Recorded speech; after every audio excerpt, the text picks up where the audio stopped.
Now playing, get ready for the family reunion from hell. From the producers of the horror classic Evil Dead comes a brand new nightmare and the scariest installment yet. After her husband's mysterious passing, a widow seeks comfort with her in-laws in their secluded cabin in the woods. But as they one by one turn into something much more sinister, she discovers that every family has its demons. Evil Dead Burn. Now playing only in theaters. Rated R. Under 17, not admitted without parent.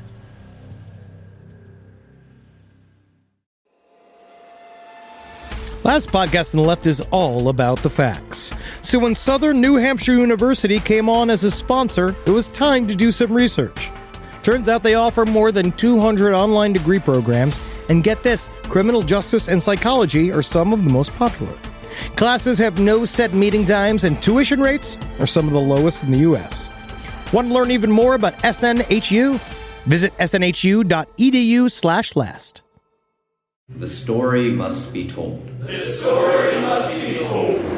Ooh, teacher, pick me. Yes, little Brandon, she wondered. He stood up and then pulled his eyes down as hard as he could. The white goo fell down his cheeks. That's the right answer, she said. Hey there. The Story Must Be Told Season 2 coming to Last Podcast Network January 30th. At lastpodcastnetwork.com. It's gonna get you. There's no place to escape to. This is the last podcast. On the left. That's when the cannibalism started. What was that? To live you dump, to dump you live. Honestly, your voice is sounding really good. That sounds great. Yeah, you should be kind of sick all the time. Oh, good. Yeah. We could make that your third act. Is odd singer songwriter. Ooh, that sounds fun. Like Levon Helm when he got throat cancer. That's when he was really good. The constant drinking and smoking.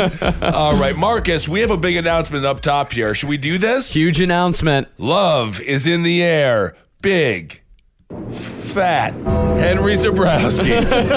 He's engaged to be married. Sorry, ladies and dudes, I'm taken. Congratulations, Henry. Yeah. You proposed to Natalie last evening. So when you put the ring on the bone marrow, did you give it to her? Did you have Wendy deliver it to her? I was joking for a second about going to the vet and then just throwing up an x-ray and that the ring was like deep in Wendy's guts. Like I was really like, what's that? And then have to like fish through and like find Wendy. No, I actually did. I tied it to Wendy with a ribbon. Wow. And then Natalie came in and the dog went up to her and was like, the dog found something when it was outside taking a shit. And what was it? It was an engagement ring. Wow. Henry Zabrowski engaged. Off the market, Marcus. Off the market, totally. Wow. Yeah, I feel good. You should. You look good. She can't leave me now legally. She needs a team of lawyers to leave me. Right, and then she can take all of your money. Yes, and it will happen. Oh, not yet. You're still in the danger zone, my friend. Oh, yes, absolutely. This is the most volatile part of a relationship. Like I keep hearing, and I've been warned by several people who've been married already that the wedding planning section is harrowing. Good for you. Everyone's getting married, Marcus. Everyone's getting married. All right, welcome to the last podcast on the left, everyone. I am Ben Kissel. That's Marcus Parks. Newly engaged Henry Zabrowski. Do you feel different? I feel really good. It feels very stable. It's stabilizing. It's really nice. All right. Well, speaking of stabilizing and feeling good, Jim Jones at this point is making everyone feel wonderful because they don't know the shitstorm that's about to come. Now, as we said last episode, Jim Jones was a control freak. And because People's Temple was growing so fast, there just weren't enough hours in a normal human being's day to oversee it all. It's like how I feel about Oprah. Or when a mom has a child and a dog and somehow also has a job. How do they do it? I don't know. I like it. But Jim Jones was no normal human being, and he had to prove it. So instead of delegating or just being happy with what he had, Jones decided to augment his performance with drugs. I completely understand. After the last little touring jag, I'm getting the idea and loveliness of cocaine. Of just total amphetamine abuse? It's just something about feeling not how I feel. Right. I was watching the Mike Judge thing on, what was it, Cinemax? Marcus? Yeah. It's amazing. All those old country stars full of amphetamines. Oh my and what God. do they do? Create amazing music. Oh yeah, Tales from the Road. Yeah. Which is pretty great when Right. what's his name, Johnny Paycheck shoots the guy in the hat. Johnny Paycheck shoots the guy in the head because they switch hats, and then for some reason that offended him. Yes, and they called Johnny Paycheck the Charles Manson of country music. But Charles Manson was the Charles Manson of country music. Give the guy some credit. Oh, Charles Manson was the Charles Manson of folk music. Oh, okay. Two very different things. All right. Well, remember, this is important to know about Jim Jones. He wasn't just an administrator. This guy had to put on multiple hours-long performances every week, sometimes multiple shows a day, and he had to be on point for every single show. He could not appear to be anything less than godlike. There was an afternoon show, there was an evening show, Right. and then they would have meetings afterwards. And then he would also be traveling back and forth, like doing road shows. And honestly, each one's improvised, and each one is slightly different depending on the crowd, because sometimes Sure. he's a little bit more socialist, sometimes he's talking a little bit more about the Bible. Right. And so he's got to keep his head on straight, and the only thing that fucking do that's some sweet, sweet cacao. Oh, I see. Cocaine. No, it was not cocaine. He was not a cocaine guy. No. He was just amphetamine. He was like Benny's, Yellow Jackets. Yeah, buzzers. I feel like there were more amphetamines in the 70s and 60s, weren't there? Yeah, well, yeah, you could just get prescribed these amphetamines. These were from a doctor, kind of like now, where it's like the opioid crisis, where it's like it's a drug that's okay because I went to a doctor to get it. Mm-hmm. Yeah, of course, everyone's dying, but opioids aren't creating the greatest art, though, are they? No, they're creating Amphetamines seem nothing. yeah, exactly. Yeah, and Jim Jones, like when he was improvising these entire sermons, he just come up with this like wacky shit. Like one time, he said something like, "The only toothpaste that's gonna cover you in a nuclear war is Phillips toothpaste." He Really? was obsessed with just randomly being like, I'm having a vision.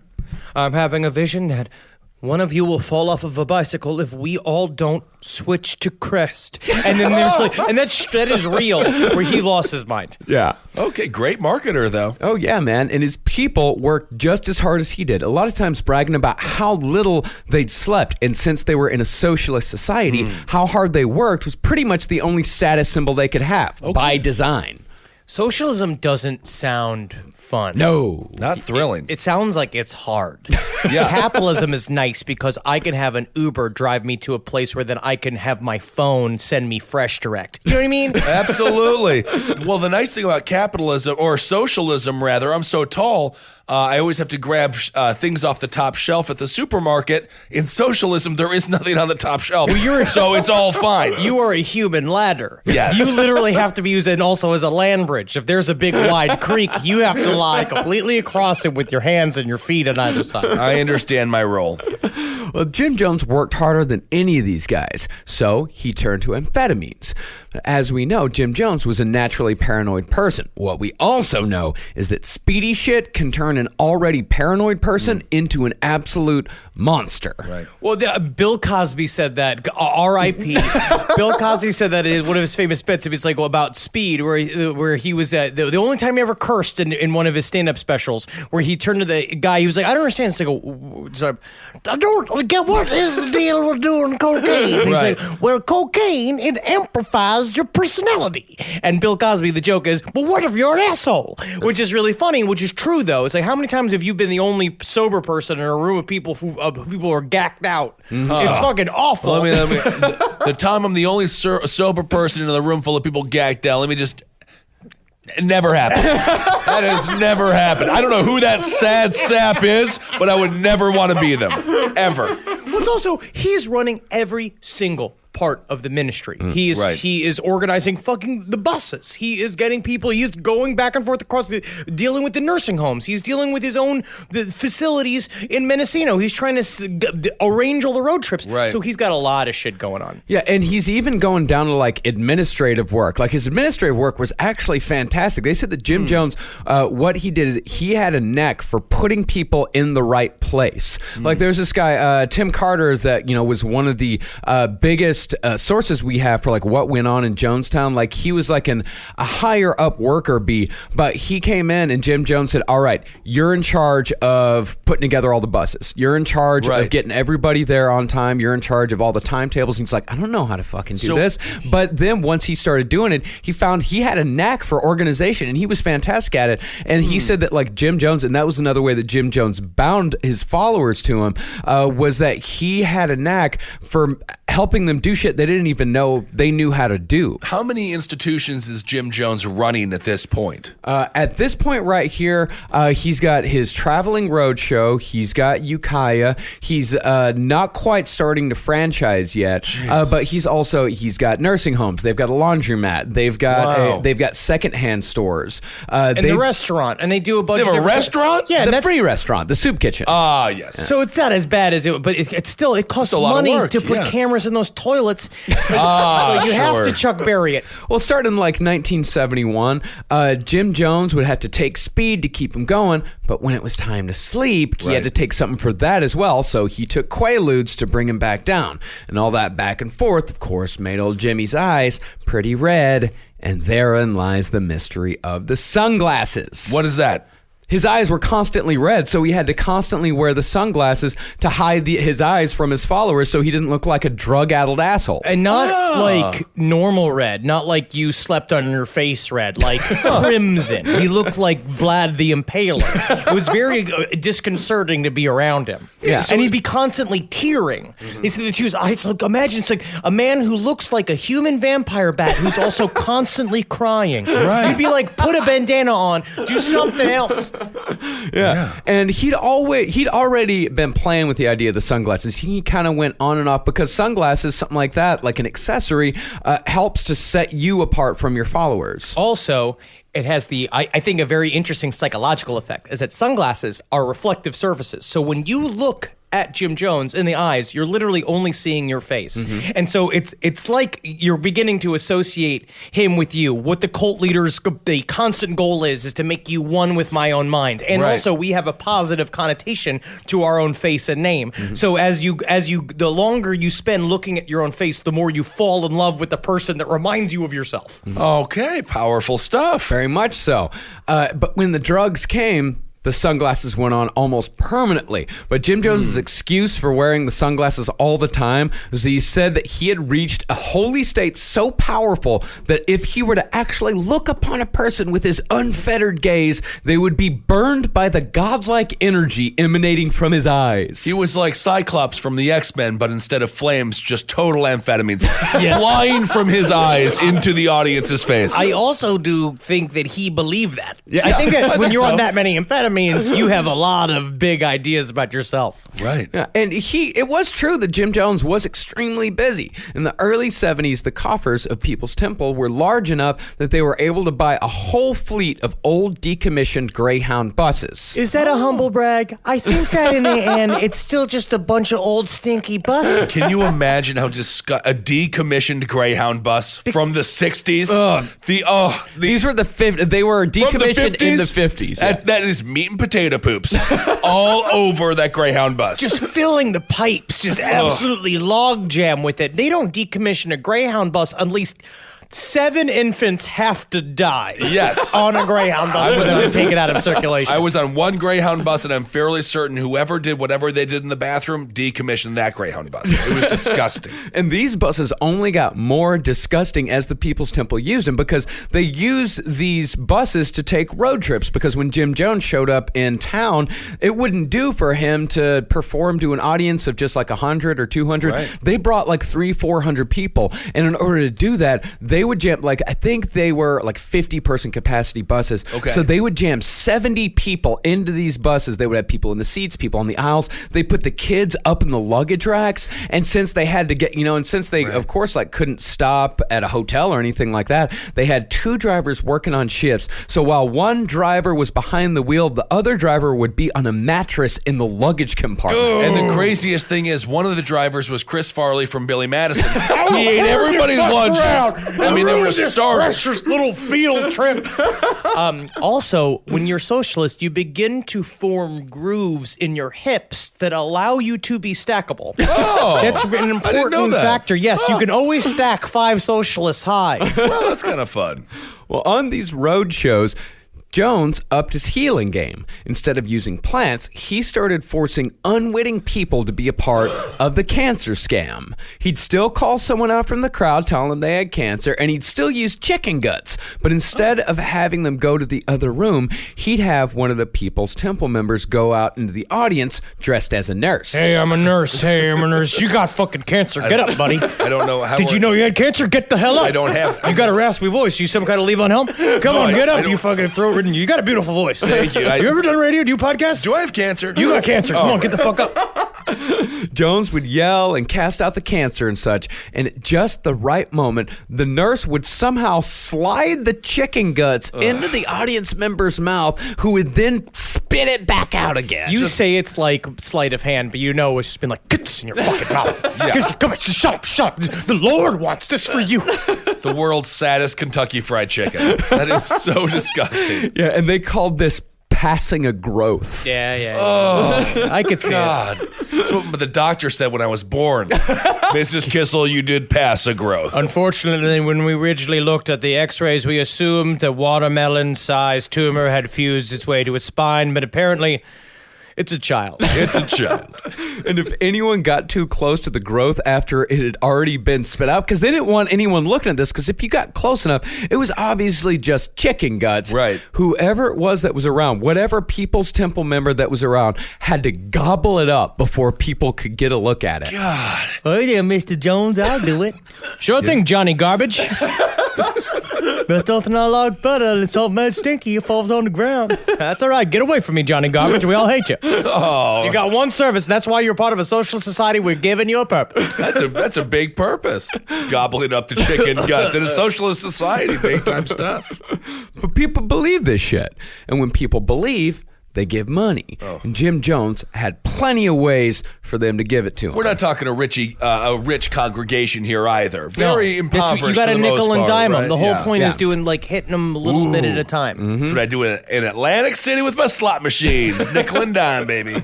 The most popular merch at the Jim Jones table was portraits.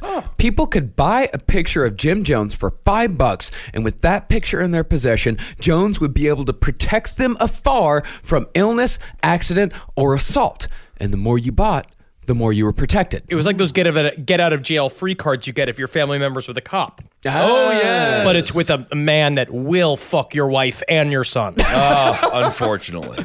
One boy told a story about him laying a picture on the body of a dead bird, and suddenly the bird sprung back to life. Cool. All through the power of Jim Jones. Just a picture of him, huh? That's it. I don't think it's real. I mean, I don't mean to toss a nano on it, but here's my nano card. Might be. And it was a creepy picture, too. What did you say the picture looked like? Because someone found a card and posted it online. He looks like...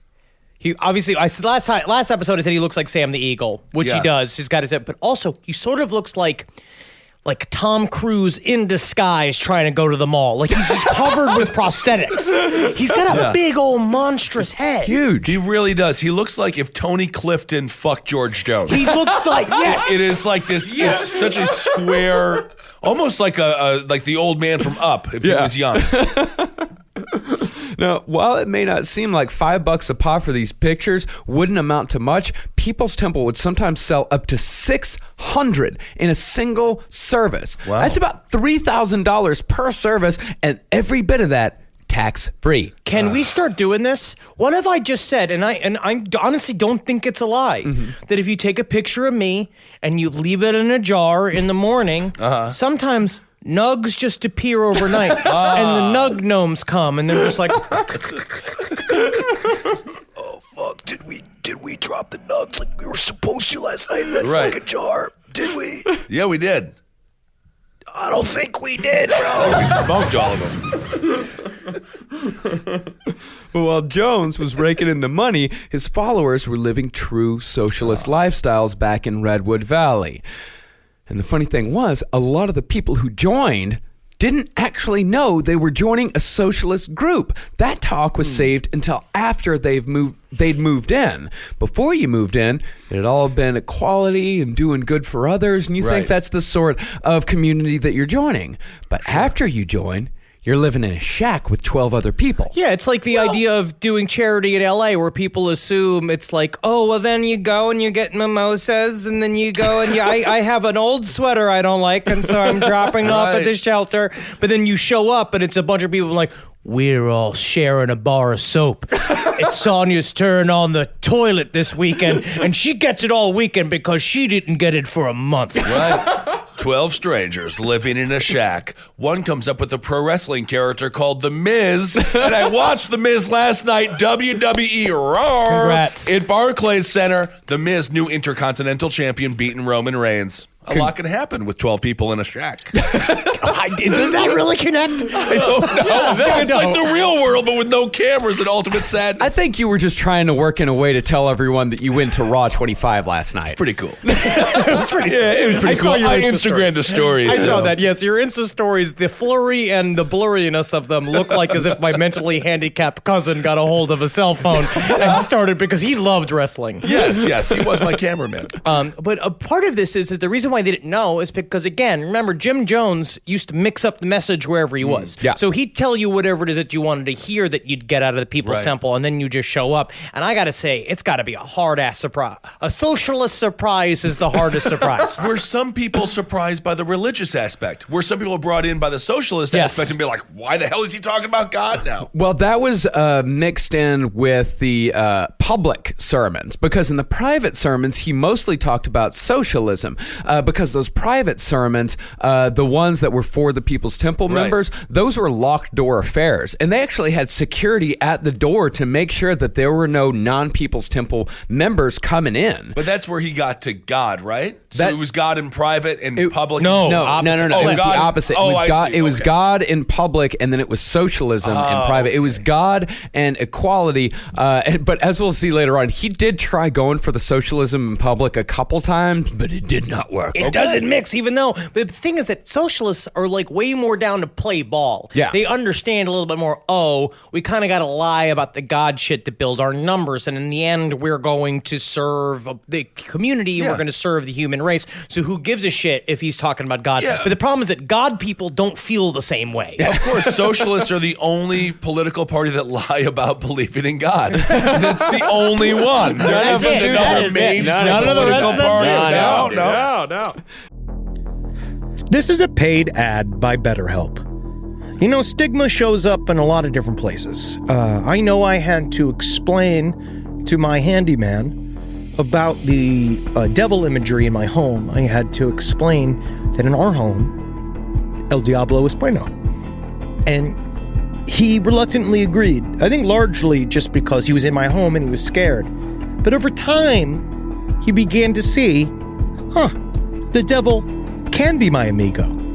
See, even in 2026, stigma can get in the way of a lot of things, right? My handyman almost didn't put up my floating media cabinet, right? You got to get support for your mental health. Maybe you've encouraged friends to consider therapy while avoiding taking the first step yourself because you're busy, worried what others will think, or telling yourself you should handle it alone. No, you need a team. Get therapy with BetterHelp, the world's largest online therapy platform. Give me a space to slow down and talk through what's building before it feels unmanageable. So let's take a short questionnaire to identify your needs and preferences, and BetterHelp will handle the initial therapist matching work for you. Their industry-leading match rate means BetterHelp typically gets it right the first time. Feel confident knowing BetterHelp therapists work according to a strict code of ethics and are fully qualified. So don't let hesitation hold you back. Find support with BetterHelp. Sign up and get 10% off at betterhelp.com/lastpod. That's betterhelp.com/lastpod. All right, I know what you're thinking. I like to go banking, but I don't want to give to these big old banks all the time that cater to the 1%. Well, go ahead and get yourself hooked up with Chime. It's banking built for you, not just those rich jerks. And they got thousands of fee-free ATMs because why pay to get your own money? Chime is working for you, man. You get your Chime card, you're going to get travel perks, you're going to get into airport lounges, you're going to get those chicken thighs. You know, every time I go to an airport lounge, I get chicken thighs. And you know what I say whenever I see a plate of chicken thighs? Give me more. Chime's going to get you those chicken thighs in these lounges, all right? Sure, they can serve other types of meat, but why would you when chicken thighs are so delicious? Chime is not just smarter banking, it's the most rewarding way to bank. Join the millions who are already banking fee-free today. Head to chime.com/left. That's chime.com/left. It only takes a few minutes to sign up. Chime is a fintech, not a bank. Banking services for Chime Card provided by Chime's bank partners. Optional products and services may have fees or charges. Stated cashback for Chime Prime only. No minimum balance required. For more information on travel perks, go to chime.com/disclosures. It's obvious we love true crime, but it does make us feel a little paranoid about what's out there, as it should. And that's why it's so important to get a home security system that gives you peace of mind. With Simply Safe, you can stop crimes before they even start using their AI-powered cameras to identify threats on your property and alert US-based live agents to take action. Like arriving in a helicopter in the night, coming down from the helicopter, zipping down and breaking through the windows with their big axes, going through the house, ripping through the walls, finding the criminals. It's easy to do. Simply Safe has been a game changer for us. And the best part, there's no long-term contract. We've used it since the very early days of Simply Safe here at LPN, and it keeps us safe, doesn't it? It keeps all of our thoughts inside the building. Then there's the ones we let out because they have to go out because that's a part of it. But Simply Safe keeps the other thoughts safe. And for that, we say thank you, Simply Safe. And we want you to experience the same peace of mind as we, which is why we've partnered with Simply Safe to offer an exclusive discount to all of our listeners. Right now, you can get 50% off your new system by visiting simplysafe.com/LPOTL. That's half off at simplysafe.com/LPOTL. There's no safe like Simply Safe.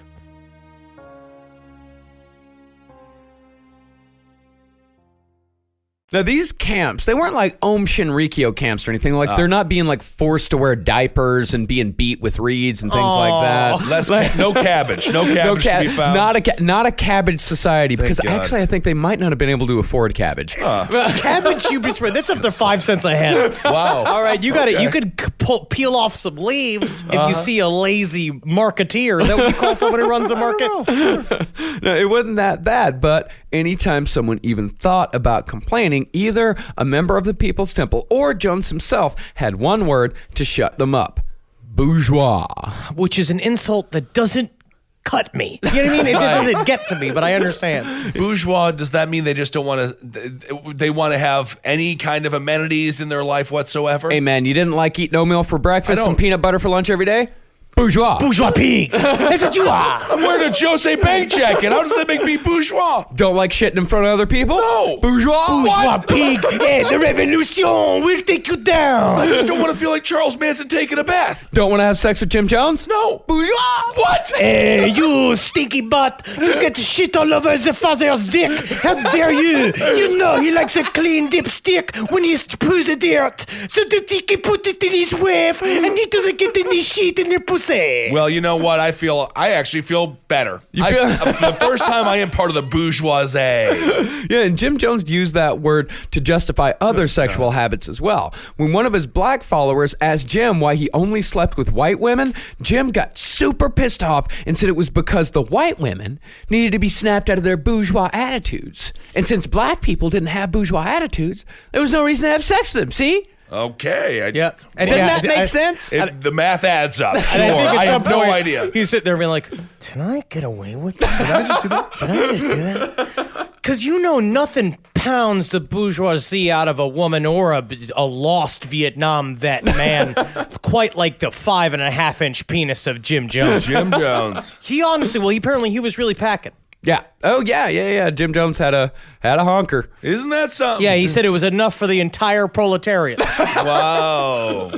Jim Jones got people to go along with so much shit using the buzzword bourgeois. So just remember, if you keep hearing the same words over and over and over again, like bourgeois or enemy or freedom, there's something very wrong with where you are and what you're doing. I don't even know what you're talking about. There's nothing like I've never heard anything like fake news or like anything that's constantly said over and over again. Like it's a doctrine that's being sold from our government to our media companies to us, who are all mutually benefiting each other by hypnotizing us into being a bunch of sheep robots. Well, I would have listened to you, but I'm too busy eating my Weight Watchers. I actually get to eat more and I lose weight. Wow, really? Can they check it out? How many points is that? Is that a full leaf of prosciutto you're eating? Yeah. Are you on the freedom diet? I am. I actually feel more free than ever. But Jones needed the word bourgeois to solve one of his biggest problems.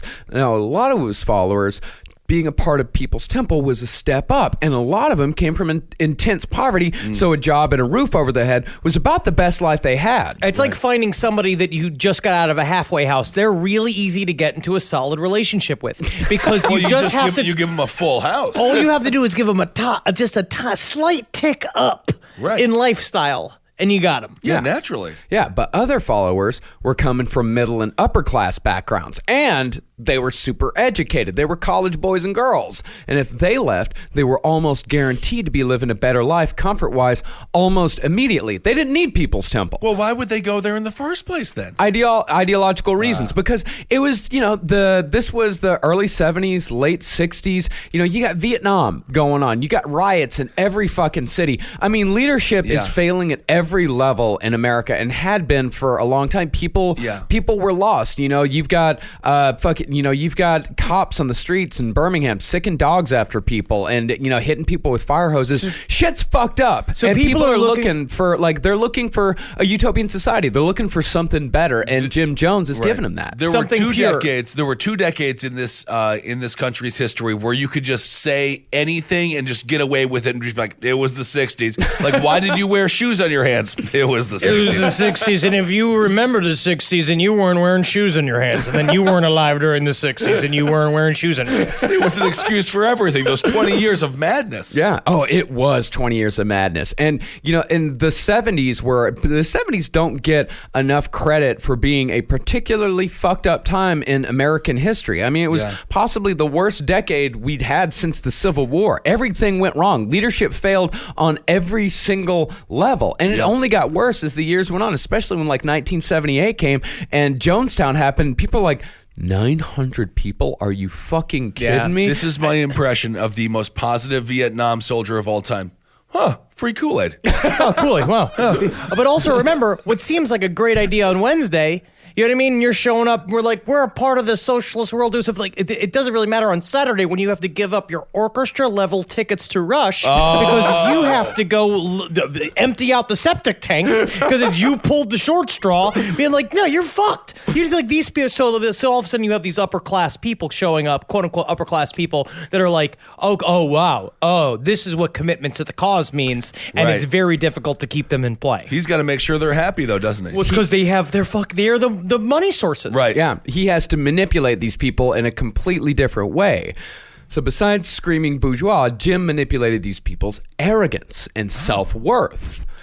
Jim, he played pretty fast and loose with the facts. Somewhere in the late 60s, Jones switched from Russia being the evil empire that would destroy them all through nuclear weapons to saying Russia was a socialist paradise. Really? That was a possible escape plan for them. Oh, well, you just have the yada, yada, yada, all the millions of people that died in the purges and the gulags and all the bullshit. But you can yada, yada, yada your way out of that as long as you have your sunglasses on because no one can see your eyes cross every single time you do it because that's what happens. Oh, can you imagine thinking Russia is a socialist paradise? Yeah. I mean, that's what he told these people. And a lot of these people, I mean, they were uneducated. A lot of these people, they didn't go to college. They didn't write a fucking paper on Stalin. They didn't know. So, for years he was talking about Lenin and he was talking about Marx and saying that, and that's where it ended with Russia. But now he's saying oh no, Stalin's great. Yeah. Like he's awesome. He was doing all sorts of great things for Russia. And like Khrushchev, woo, yeah. Fun great, stuff. Great fucking guy. But all of a sudden, you have one person who's read a book who's Yeah. like, Mr. Jones, why are you like? What about millions of people that got murdered? Yeah. What about all these people that were murdered Right. through all the purges? And he was called out by this in one of these like big public meetings. A guy raised his hand and said like, "Hey, I don't think that's right." And so Jones lost his shit, publicly humiliated the guy. But after the meeting, Jones took the guy aside and said like, "Hey, listen, a lot of my followers, they're simple." Dude, listen, they don't get it. Yeah. They don't get it. Yeah. All right. So to them, I'm feeding them jelly beans. You? Oh, yeah? I'm feeding you broccoli. What? All right. You want broccoli? Huh. I know you do. I love need it. because I like the way you look. Yeah. All right. The whole another side problem. This whole thing. You're thinking about it. You know what you have to do? What? Not think about it. Don't. But somebody like you that does think about it every once in a while. You got to work for me. You just got promoted. How does that feel? You just got promoted to putting the toilet lids on the toilets. I'm excited. It also sounds like he channeled his inner spokesperson for Men's Warehouse. That's what he tell him. He'd say like, "Hey, listen, you can't call me out on this shit in public. Right. But you can always come to me because I need a guy like you. I need a smart guy like you. In fact, you're probably smarter than I am. So I need a guy like you on my side. But you can't do it in public, but you can always come to me in private and you can straighten me out then." So he would cherry pick the most troublesome ones, the ones that would cause, because doubt is like a virus in these little groups. Because Yeah. at some point, your cortisone levels are going crazy when you're a group of people. Everybody's kind of all in you're in a hive mind. We work on a network as a species. So you're in this place where everything's super harmonious. And then if you have one particular strong member of the group stands up and questions the whole thing, it's going to send a ripple throughout the whole thing. Right. And he knows that. So he goes after the most contentious ones, and he just brings them closer. Yeah, that reminds me of what Lily Tomlin, Jane Fonda, and Dolly Parton did in the hit film 9 to 5, which is an incredible movie about empowerment of females, but also of anybody. And happy birthday to Dolly Parton. Happy Is it her birthday? No, not today. Me and Dolly Parton share a birthday. Really? Oh, I love Dolly. Same way, same butt size. Oh my goodness. Yes, well, it's the opposite. Her breasts, his butt, both big. Yeah. Interesting. Both natural. We have to do a show in Dollywood. Oh. They would love us. God, I want to go to. I've been wanting they to go would. to Dollywood. It's like Pigeon Forge, Tennessee. Here I Oh, come. man. Well, Jim Jones, he pulled these people closer, and this guy, Mike Cartwell, he was one of Jim's adopted sons. He put it perfectly. He said, "Jim Jones gave you your 5 minutes, and in return, you gave him your life." He gave him the Bill Clinton finger trick. He did the same thing. He looks right at you. And also, this is the man who is now beginning to call himself God. Yeah. Right? And now, imagine if God gives you 2 minutes of one-on-one time. And he knew how Right. influential that was, so he'd use it very sparingly. And he knew when to turn his gaze onto somebody. And in turn, not only did it empower other people into thinking that he was God and bring them closer to them, but it also brought himself closer to his own delusions of how much control I have over people. And I got to say, I'm happy we're breezing over that Bill Clinton finger trick, whatever the heck that is. Well, yeah, Bill We're going to Clinton. move on. I mean, really, like. The Bill Clinton comparison is very apt because Really? Jim Jones had that politician's talent. Where they said about Bill Clinton is that he could go through on a campaign. He could go to a small town Right. in Minnesota, and then he'd come back 4 years later, and he would not only know that person's name, he'd know their son's name, he'd know their wife's name, he'd know what problem that person had last time he was through. He would know all these personal details, and Jim Jones was that exact same way. If he heard a personal detail about a person once, just once, heard their name just once, he'd know about that. And he was also at the same time being informed the whole time. Like people are telling us like, hey, this is what's going on with Patty. This is what's going on with Sarah. You know, He's got spies all over the place. Yeah. And that's a part of it. So then he would use it in his congregation, which I think is very interesting, that he would use it for tricks during his preaching, and then he would also use it on his own people. But, not to discredit the talent there, but I think back in the 60s and 70s, there were 3 names, right? Yes. It was like Jim, Newhart. John, Mary. That Yes. was it. It's like, this is my brother Daryl, this is my brother Daryl, this is my other brother Daryl. Newhart show. Classic, Bob Newhart. He's still alive, I think. Bob Newhart, totally. Is he really? Yeah. It's amazing. Yeah, it is great, isn't it? So with these college boys, Jones made them feel special, he'd stroke their ego, and he'd turn them into confidants. Sure. And the most important of those confidants would be a young man named Tim Stone. Uh-oh. See, Jones knew that if he wanted to truly expand People's Temple to the size he knew it could be, he was going to need a lawyer. Once you get to a certain size, you have to have a lawyer. Well, it's not even just a lawyer. Is that he needed someone who was as capable as he was. He was right. overseeing every single thing, including the books. Yeah. And it gets to a point where it's like the amphetamines could only do so much. And he knew deep inside that he was still a guy. Yeah. And even though he's been lying to Marceline now, even to the closest of the closest wife, people, yeah. is like he now knows that he needs to bring somebody who is just as capable as he is. And so then he starts casting a line out. And it's interesting how you put that intention out in the universe, and then a Tim Stone shows up. So we had Joe McCarthy out there with Roy Cohn, right? Roy Cohn? Roy Cohn, That yeah. was his big guy, went to work with Trump later on. But then was this guy sort of his Cohn? Yeah, this guy was absolutely, he was his right-hand man. And Did McCarthy ever go after Jim Jones for socialism? Or I guess it was a different generation. that was a different generation. That was the generation. 50s. I can't remember. Jim Jones did have, actually, Jim Jones went straight up against it because during McCarthyism, Jim Jones, I think, was right out of college. And so he would go to these communist meetings because there were still people that were trying to be a little rebellious with it. And so Jim Jones would go to communist meetings and, they'd have FBI agents outside, like, staking this shit out. And Jim Jones would go up to each one of them. He would introduce himself, say, like, "Hi, my name is Jim Jones. I live at such and such and such and such address." And he would taunt them. He would like, "I'm a communist. No one fuck with me. Wow. Like, I will never stop being a communist. I am a proud communist. This is just the way shit is." Okay.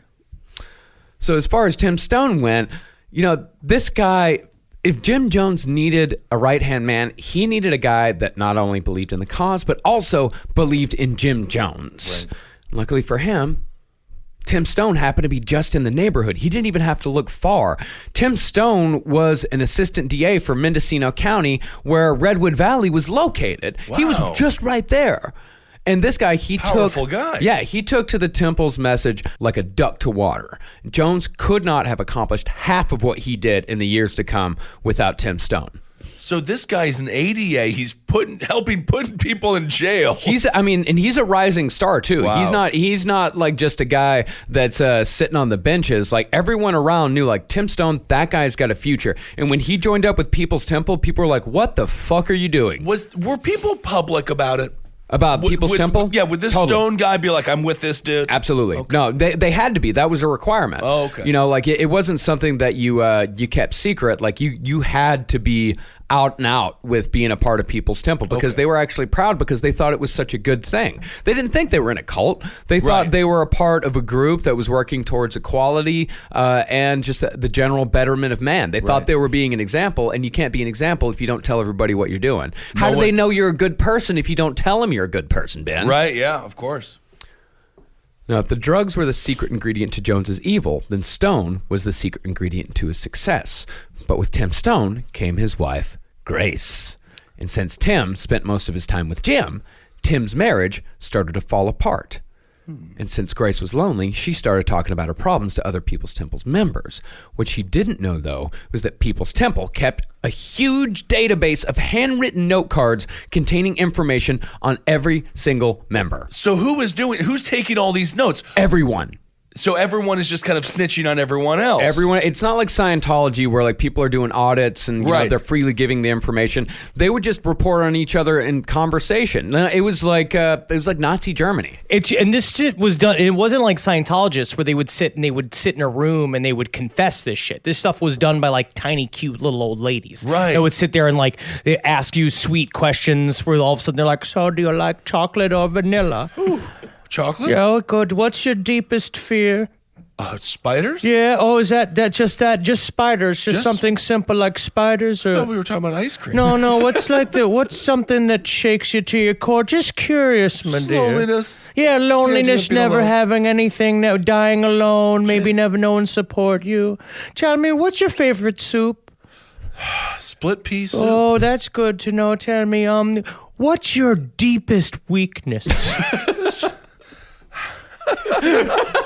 It's just chocolate ice cream. So when Jones found out that Grace and Tim's marriage was on the rocks, he moved in. And pretty soon, Grace was pregnant, and the baby born from that illicit affair would be one of the many catalysts that would end People's Temple forever. Okay. I just don't understand why he liked being a buck so much to the cooks. What do you mean? He just loved that. There was something about it. I mean, I guess obviously it's showing power over his people, but he really did enjoy taking people's wives. Oh, yes, I guess so. I mean, it was all about power. I mean, really, a lot of times, him having sex with the dudes, it wasn't really even that much about sex for pleasure. It was about dominance. Yeah. Right. I mean, it was very, People's Temple was very primal at times. Oh, yeah, especially its groupthink at its very basis. Yeah. Right. So John Victor Stone was born January 25th, 1972, and this baby was special in the world of Jim Jones. See, since he was having so much illicit sex and did not enjoy condoms, abortions were pretty common in People's Temple. Do you think that's a positive thing, though? No, I don't. I thought abortions are positive. No, abortion. No. I don't understand. I don't think you're misunderstanding. But it just seems like it would be lucky for them to have a lot of abortions. I don't. No, it was all traumatic. It was forced abortions. These women did not want to have abortions because if you look at it, like, I mean, you're impregnated by God. You know, awesome, but then God makes you get an abortion, and God doesn't even drive you to the clinic, and God doesn't play brick on the radio so that you could sit and maybe feel something for a second. Bringing Ben Folds 5 into this. That song "One Angry Dwarf," I love it. Yeah, and I'm tall, but I always have. Interesting. I relate to it. Well, Jones got around this contradiction by saying that adding more people to the world was contrary to socialist beliefs, and since the purpose of the sex was to give Jones a release, a baby was merely an inconvenient byproduct that had no real purpose. Okay. So then come on the belly. I know. He's just being selfish. Just do something else. Do something fun with it. Even do it on the leg. Nah, dude. Only Gushin inside is going to give That's him enough of this. I don't want to think Gushin. about this disgusting guy. A slightly more fucked up George Jones. Oh, you don't want to think about a Jonesy cream pie? No, I don't want to think about it. And the fact that you even said that is just it's disturbing. Because you know his cum noises sound like an old man moving a wheelbarrow that it's like short and bad. I mean, like, you're welcome. Because every single time he fucked you, he said, I'm doing this for you. At this point in the series, I'm going to say he's worse than L. Ron Hubbard. Yes. Yes. Absolutely. Absolutely. Of course he did. L. Ron Hubbard didn't murder 900 people. L. Ron Hubbard just technically made money on a fantastic idea and a wonderful storyline. Okay. Good Lord. But Jim Jones also, they would show up in the bus number 7, it would become to be known, and it would reek of booze, and they weren't allowed to have booze. And all of a sudden, it's like, ding, ding, ding, ding, ding. He's got a smoking jacket on. You're like, we're not supposed to have different types of jackets. I thought it was bourgeois to have jackets for specific types of activities. It's like, no, God has many jackets. This podcast is brought to you by Squarespace. Squarespace is an all-in-one website platform that helps you stand out online. Yes, that's right. You don't have to smash your face with a hammer. You can just start a business. It's got everything you need on Squarespace, from securing your domain to building a professional site and showcasing your work all in one place. Let's say you want to show everybody how you can carve your ribs out of your lower abdomen so that you look more like a Ken doll. That's amazing. You can bring your vision to life with AI-powered design or curated templates, plus flexible editing tools that helps you create something that truly reflects your style, especially if you are somebody that is trying to corrupt the young men of America. That's what Squarespace is really going to help you. Squarespace makes it easy. It makes it easy for you to put all that together, and you just go to Squarespace and do it all. Thanks, Braden. Head to squarespace.com/left for a free trial. And when you're ready to launch, use offer code LEFT to save 10% off your first purchase of a website or domain. Call me a squirrel, because I'm covered in acorns. That's right.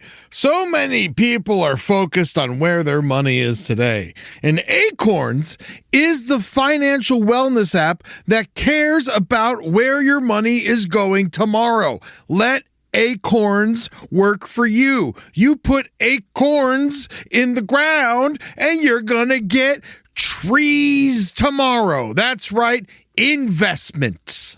And with the Acorns potential screen, you could find out what your money is capable of. I always do that. I'm like, I want to invest in something that I like. Let's say cheeseburgers. Okay? That's kind of hard to do. Acorns will help you find a cheeseburger that is right for you. So sign up now, and Acorns will boost your new account with a $5 bonus investment. Wow! Join the over 14 million all-time customers who have already saved and invested over $27 billion with Acorns. Head to acorns.com/left or download the Acorns app to get started. Paid non-client endorsement. Compensation provides incentive to positively promote Acorns. Tier 2 compensation provided. Potential subject to various factors such as customers' accounts, age, and investment settings. Does not include Acorns fees. Results do not predict or represent the performance of any Acorns portfolio. Investment results will vary. Investing involves risk. Acorns Advisors, LLC, an SEC registered investment advisor. View important disclosures at acorns.com/left. Hey there, everybody. Is your cell phone bill too much money? Are you getting that bill and you're like, hey, what is this? I can't believe for what? For 5G? Are you crazy right now? $100? I don't even barely got any bars when I'm just sitting in my living room, okay? You don't have to deal with that anymore. Are you ready for this? $15 a month. That's right, $15 a month on Mint Mobile. Yeah, baby. Get their wireless plan, because they're just sitting there on the T-Mobile 5G network, and it's just $15. Your whole life, you're just paying all this money every month. You're like, why? Where's it going? It's going to these phone companies that are robbing you. So go to Mint Mobile. Let them help you talk to your mom. So get your new wireless plan for just $15 a month. Go to mintmobile.com/LPOTL. That's mintmobile.com/LPOTL. Cut your wireless bill to $15 a month at mintmobile.com/LPOTL. That's it. There's no catch. Upfront payment of $45 for 3 months, $90 for 6 months, $180 for 12 months. Plan required, $15 per month equivalent. Taxes and fees extra. Initial plan term only. Greater than 50 gigabytes may slow when the network is busy. Includes up to 20 gigabytes hotspot. Capable device required. Availability, speed, and coverage varies. See mintmobile.com. In John Victor Stone, this illicit child, Jones saw something that he could use. Now, while Grace and Tim Stone were listed on the birth certificate as the parents, as far as People's Temple were concerned, the baby was Jim's. Because Jim Jones forced Tim Stone to write a humiliating statement declaring that Jim Jones was, in fact, the biological father. It read, in part, I, Timothy Oliver Stone, hereby acknowledge that in April 1971, I entreated my beloved pastor, James W. Jones, to sire a child by my wife, Grace Stone, who had previously, at my insistence, reluctantly but graciously consented thereto. James W. Jones agreed to do so reluctantly after I explained that I very much wished to raise a child but was unable after extensive attempts to sire one myself, and my reason for requesting James W. Jones to do this is that I wanted my child to be fathered, if not by me, by the most compassionate, honest, and courageous human being the world contains.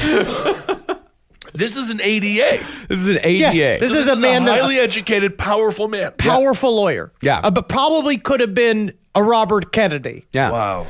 Now, this statement was partly so Jones would have something to take to the courts should the Stones defect, even though it wouldn't hold up in court. But it was also done to take Stone down a peg or two, as his power in the cult was only increasing. He had to remind Tim Stone of his place. Well, he would do this a lot, where he would essentially foster his own enemies and his own conflicts within the church in order just to shut them down. And each time it made him harder. Yeah. Okay. Yeah, and he also saw something to hold over Stone should Stone's loyalty waver in any way whatsoever. Little John, as the kid came to be known, was leverage. Tragedy always comes to kids named John. John. Was it John? John, That's yeah. the official name. John, well, his name was John Victor Stone, but they called him John. Okay. How do you get a name like it's someone like a mentally handicapped farmhand is naming after you. I don't understand how you get these nicknames. I don't know. I understand like we call Wendy like Lumpy Lump and all that kind of shit because it's Lumpy a dog. Lump? But you know what I mean? It's like a dog. You come up with weird various names for it at some point. But like a child where you'd be like, oh, Nookie Snooky, where it's like, it's not an Oompa Loompa. And as we'll see, using this child as leverage is going to backfire spectacularly. Okay. Jones didn't stop here either as far as using this pregnancy to his advantage. He had one more person to humiliate, almost as an afterthought. Marceline. His wife. Jones made his wife sign the aforementioned statement as a witness, publicly acknowledging once again that Jones fucked whoever he wanted. What was her state here? I mean, was she still chilling with all this? She was okay No. with all God, this? no. God, no. And this little stunt, this was the last straw for Marceline. Okay. I mean, she decided after this, like, fuck this. I'm leaving. I met this very nice psychiatrist. Why do married women always meet psychiatrists that look like Judge Reynolds from the Santa Claus? Yes, Judge Reinhold. Judge Reinhold. He's great in the Santa Claus. Why do they always leave it for a man with weird sweaters? That's always like, me and Marcy have been talking, and we feel it is in her best interest to leave. They can't fuck as good as Jim Jones, right? No. Well, they can cuddle up to that sweet, sweet sweater, and sure, the guy has a micro like Johnny Paycheck. It doesn't matter. Yeah, sometimes you want Santa Claus, but sometimes you need a man who loves his weenie whistle. That's right. You're right. Now, the only problem is that Marcy leaving meant that her kids would go with her, or at least that's what she wanted. 5 kids. Oh. She wanted all 5 of her kids to go with her because she knew Jim Jones was a fucking psycho. Right. She didn't want to leave her kids with him.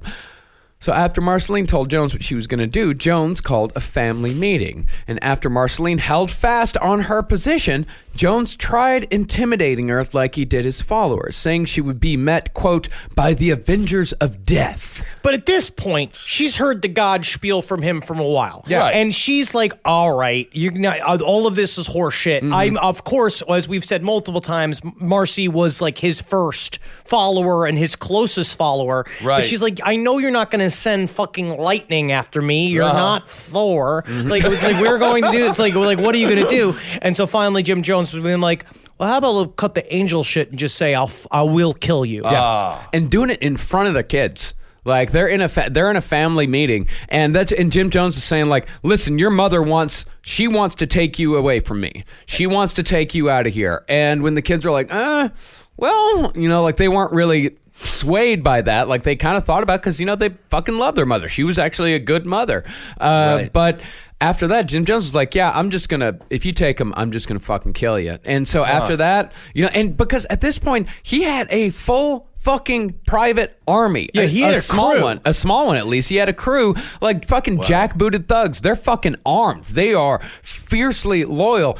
Marceline knew that he had the means and he had the will to do this, so she canceled her plans and just settled into a life of dutiful misery. So he's living like Gaddafi with a militant troop all around But this him. shit happened really subtly. Well, like, the one thing I want you to truly understand is that the difference in other cults than we've covered is that a lot of those changes kind of happened up top, like children of God, and that's like it went whackety schmackety like really, really fast, really, really early. Same thing with Om Shinrikyo. But the People's Temple was very subtle. Right. It was this shit just kind of naturally grew around him. Right. His enforcers just sort of came out of the specific people that came out of either the criminal rehab programs or the drug rehab programs. These people kind of like formed unofficial groups around them. And Marceline was watching this happen, which is why she started getting an outside relationship and started trying to figure out a way to get the kids out. Yeah. But she didn't realize how fully closed the net had become. Well, that's what I was wondering. Is this officially, at this point, would you classify this as a cult? At this point? It's close. Yeah. It's getting there, huh? It's very much. I mean, they've already got a little compound. Redwood Valley's already pretty much a little compound, and the reason why Jones was able to do this so subtly is because he had a reason for everything, and he, as far as the security force goes, we're going to see later, like, why he really beefed shit up and how he actually did it in such a way where all of his followers said, Oh, that makes sense. It's like, oh, fuck. Yeah, but then all of a sudden, then you have the fringe members that are like, what? Check, please. And that's actually a way to get out of a cult. You can actually, that's a good thing for people to know. Please? If you need to get out of a cult, you can just go, legally, check, please. And then you have to leave. Oh, look at that. Well, despite their mother's sad existence, most of the Jones kids, they were actually doing pretty good, due in no small part to their longtime buddy, Mr. Muggs. Who's Mr. Muggs? Mr. Muggs was a full-grown chimpanzee whom temple members were told was saved from a laboratory. Oh, and he's got one of those fucking voice boxes still built in, just being like, run, children, run, save yourselves, save Muggs, the monkey, get monkey into police car. I love, honestly, man, every kid wanted a monkey. Well, the kid's got a monkey. Well, he even used the chimp as a way to build himself up again because they bought the chimp at a fucking pet store. And I don't know what it was about like the late 60s, early 70s. Jim Jones is selling monkeys door to door. They're out in California. Some pet store just has a fucking chimp for sale. It's just different times, man, simpler times. Also, for some reason, they just thought they were just like a dog. Except a dog can't rip your fucking arms off. Yeah, it's like we got a chinchilla, we got a Pomeranian, we got a monkey, we got a mogwai, we have an iguana. What do you want? Yeah, and they told how they kind of built themselves up with Mr. Muggs is that like, oh no, he didn't buy him at a pet store. Jim Jones saw him in a laboratory and he saved him because he could not bear to see this beautiful creature suffering. Why are you wearing sunglasses inside? You are frightening me. Please stop trying to make love to me. I will not do it. I will not do it. Hey, why don't you shut up, Mr. Muggs? Just shut it up. Well, presumably named after the Tonight Show chimpanzee mascot, J. Fred Muggs, Mr. Muggs Jones would serve the same purpose for People's Temple. Mr. Muggs was like, oh yeah, everyone loves Mr. Muggs. He's a mascot? He's the mascot. Oh my God. I know. I mean, they didn't put him on like t-shirts, but... Might as well. Please merchandise me. You're leaving money on the table. There was a monkey mascot on the Tonight Show? Yeah, J. Fred Muggs.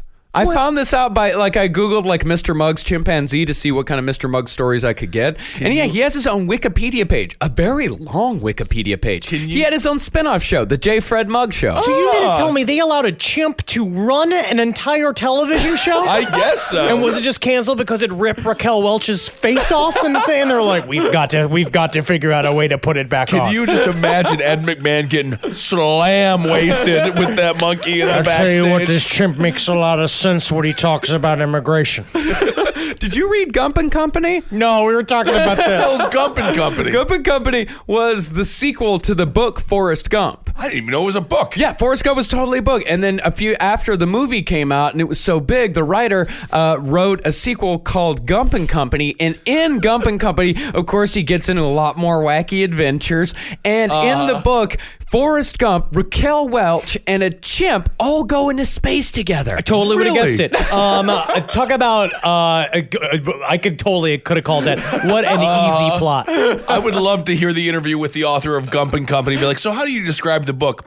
Well, it could be best described as a money grab. As like, I'm trying to capitalize kind of like a scam, kind of like a thing that I don't even believe I wrote. A manuscript showed up at my door, and I believed I hired 5 Himalayan boys to do it. It was obviously written over a weekend. Okay. Yeah, but it was really fun because, Raquel Welch, Chimp, and Forrest Gump in space. That's kind of fun. What's not great about that? Go to space. If you're out of ideas, take your characters to space. Well, although J. Fred Muggs would survive until 2012, running out his days in Florida with his girlfriend, Phoebe BBB. Who was a human being. What? Yep. No. Oh, yeah. Hold on. Oh, yeah. This is a whole B-side to this story. Riding him. Phoebe BBB? Phoebe BBB. Phoebe BBB. I don't think it actually was a human. Guess a little bit. Oh, it wasn't. Okay. Even though J. Fred Muggs would live a long life, Mr. Muggs Jones would die in Jonestown, most likely the first casualty of the mass suicide. Yeah, of course. Everybody's dying and falling around it. And don't tell me that the chimp is not going like, It's been like, he is disturbing my death-like peace. Yeah. And this is absolutely fucking absurd to think about. That's why we bring it up because it is fucking absurd. Crazy. But it really shows you what sort of planning went into that last day. Kill Mr. Muggs was on the checklist. Oh.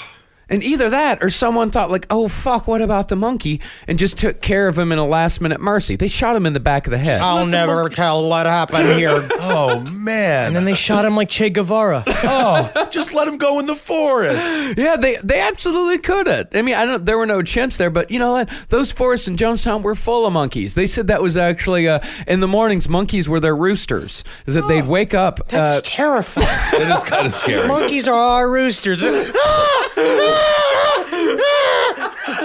Time to make the donuts. Well, long before all that happened, back in the early 70s, the Jones family was doing pretty good. Even though Jones constantly preached socialist ideals, he wasn't above taking a few bucks from the kitty to take his family on expensive vacations all on the down low. He's working very hard. He is working very hard. Okay. Technically, he's working extremely hard, but he's telling all of his people, like, hey, we're going on a secret mission. That's a cool way to set up a vacation.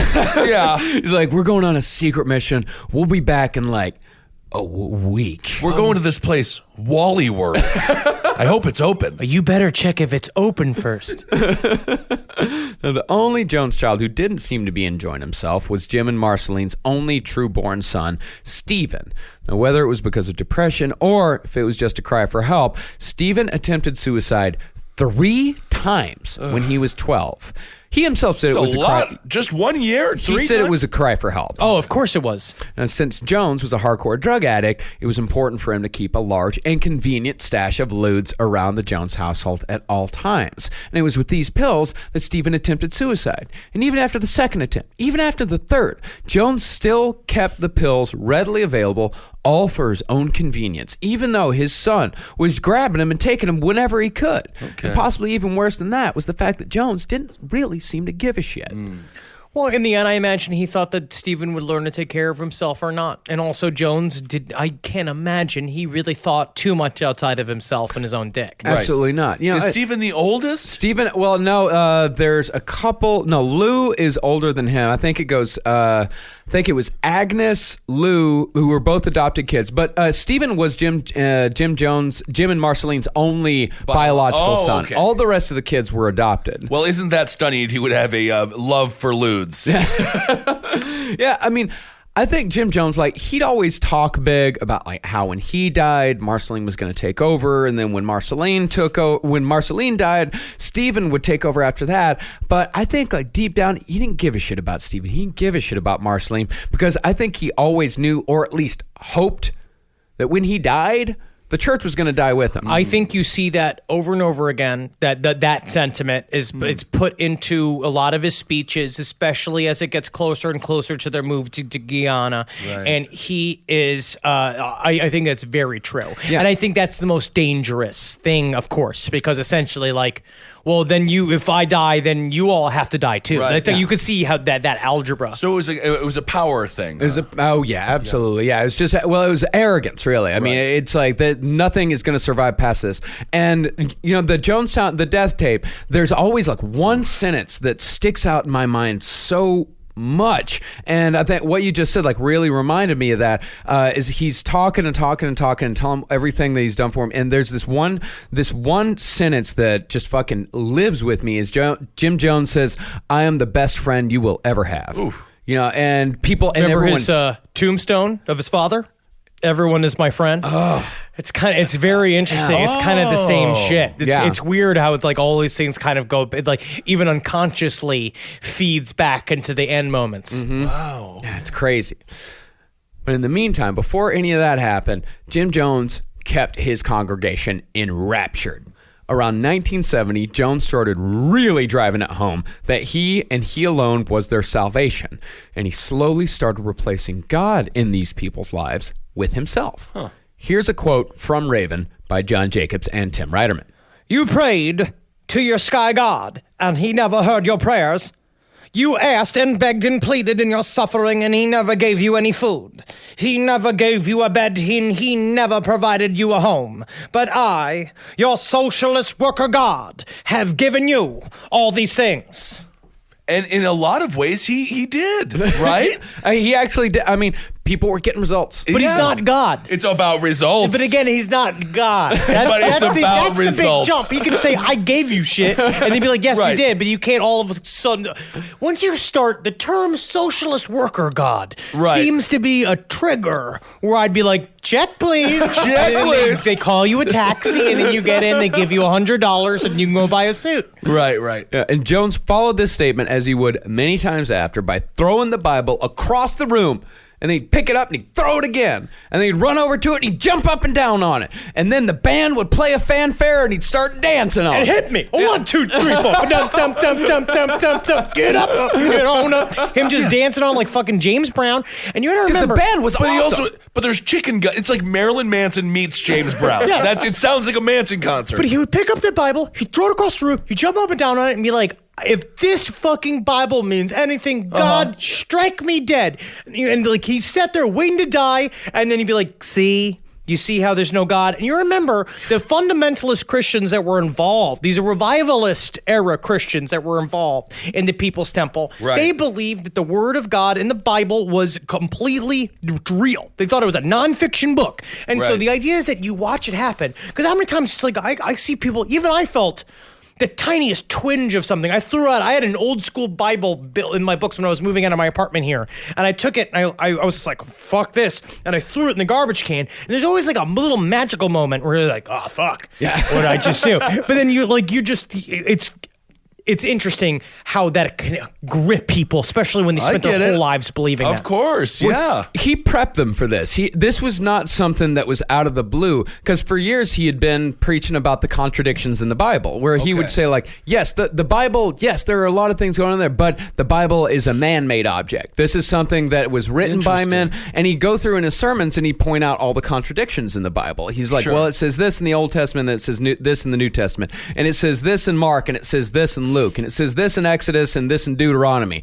And so people started listening, and since they were so enraptured by Jim Jones, and since they believed in Jim Jones so much, they'd be like, that makes sense. Why is that? Why would there be those contradictions there? And so by the time he started throwing the Bible across the room, people are already thinking like, maybe this Bible is bullshit. And then after he threw it, after he called out on God to strike him down when nothing happened, Jones said, there's no need to fear God because I am God and you are God and we are all our own God. And what was Mr. Muggs thinking this whole time? Check, please. Check, please. But the emphasis and the implication was that even though they were all God and all gods were equal, some gods are more equal than others. Oh, interesting. Like Animal Farm. Yes. Animal Farm, the book, huh? God, you must have been such a difficult high school English student. I don't know, man. What did you think of Animal Farm, Ben? I just want to know. Love pigs. That's not an opinion on that book. No, Animal Farm, Charlotte with the web. You're talking about Charlotte's Web. I don't know. You don't know what Animal Farm is, There's do you? a series of animals that live on a farm. Did you get a degree in political science? We don't It's like read the book. books about pigs. It's not a book chicken. about pigs. It's not Babe. It's like that's like 8th grade political science. It's Animal Farm. Are people in the book? No, it's Animal Farm. There's a couple. There's a couple of people in the book, but So it's all lies. Because animals don't have political Oh parties. my God. Is it an analogy God. for something? Yes. yes, it's an allegory. Some animals are more equal than others. Yeah. All I know is All animals are equal, but I some. don't care what the spider is spelling. I hate the web. I get it out of here. I'm mad. I'm mad that he doesn't know it. No, I know the book. No, I know the book. I know the book. The crowd ate this shit up. Even the Bible thumpers, after he'd already put in all the doubts in their heads, they were totally on board with this. Now, with all these followers and all this power, after Jim Jones saw that he could take little old ladies who have been clinging to the Bible for 60, 70, 80 years, Right. he figured he was finally ready, after 7 years of planning, to take a sincere run at Mother Divine. He was definitely prepped for this and was thinking about this the entire time. Yeah. And it really does. He's just starting to believe in the smell of his own shit. He's starting to really love it. And I feel like that he's got the chops where he could just show up and take the entire ministry that belongs to Mother Divine. Well, yeah, I mean, Jealous Divine, Father Divine, he'd been dead for 7 years at this point. Jealous Divine had died in 1965, and Mother Divine had been running it this entire time, and the whole time Jim Jones is just biding his time because he's seen in this international peace mission movement, he's seen in this whole time, it's like, that's how I can double my followers right quick. I can double my followers overnight. He's seeing a huge shortcut here, and really, it's not a bad plan.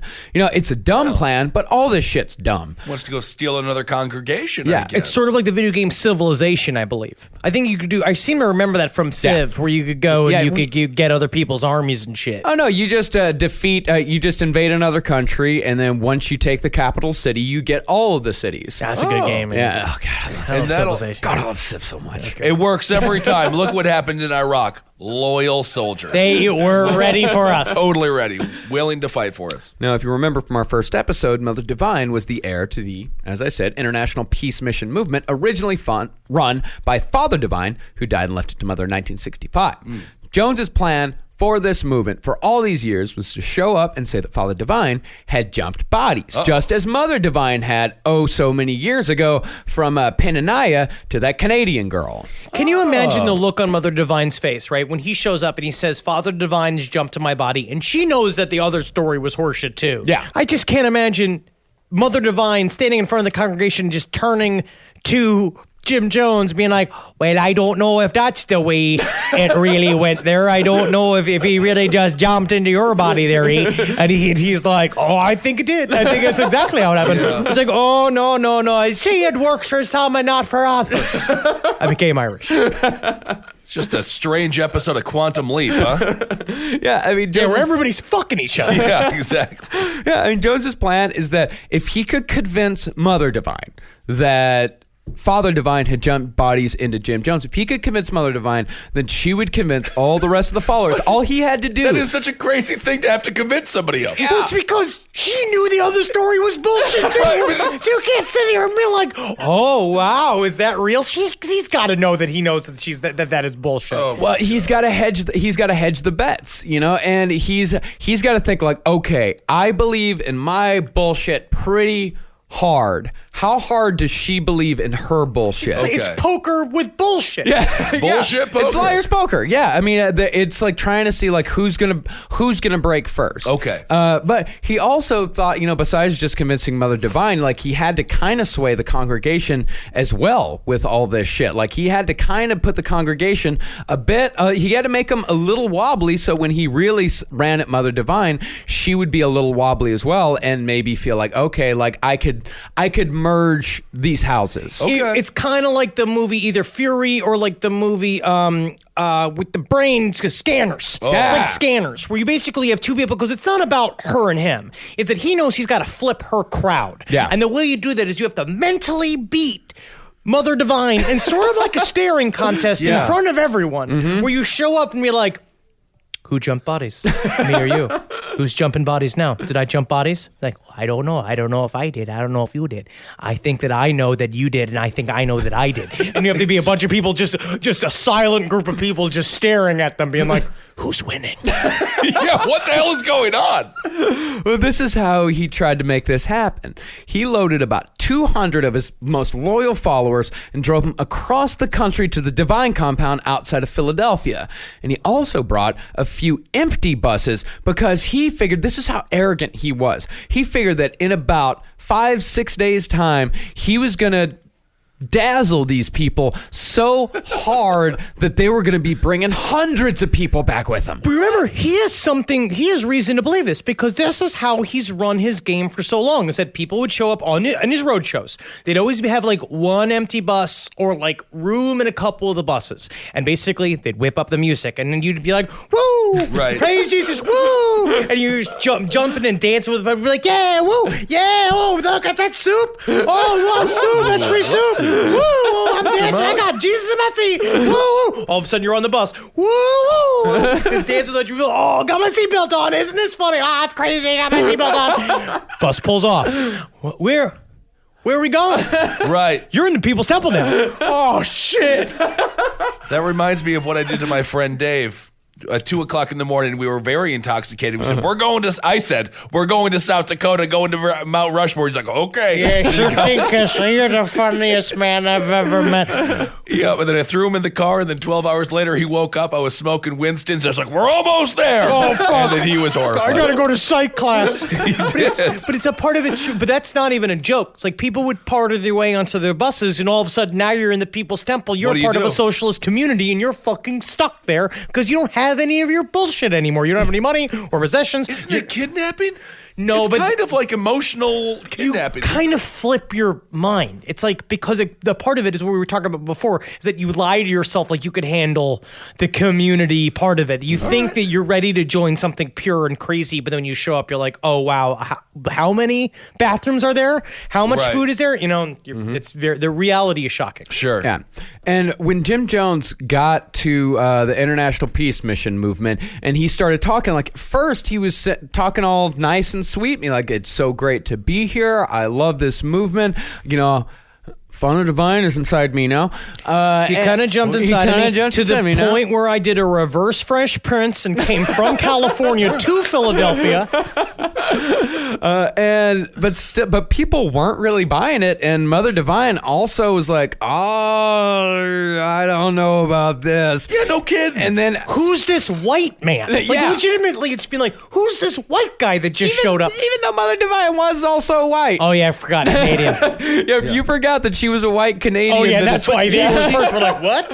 And that's why Jim Jones thought that he might be able to flip it because Penaniah went over to a white woman, so why wouldn't Father Divine go over to a white man? Well, didn't this started with Mr. Divine? Yeah. Isn't he the one who started this whole idea of switching bodies? Yep. Yeah. Father Divine was the one that said, like, Penaniah has gone over to a white woman now, so we're all good.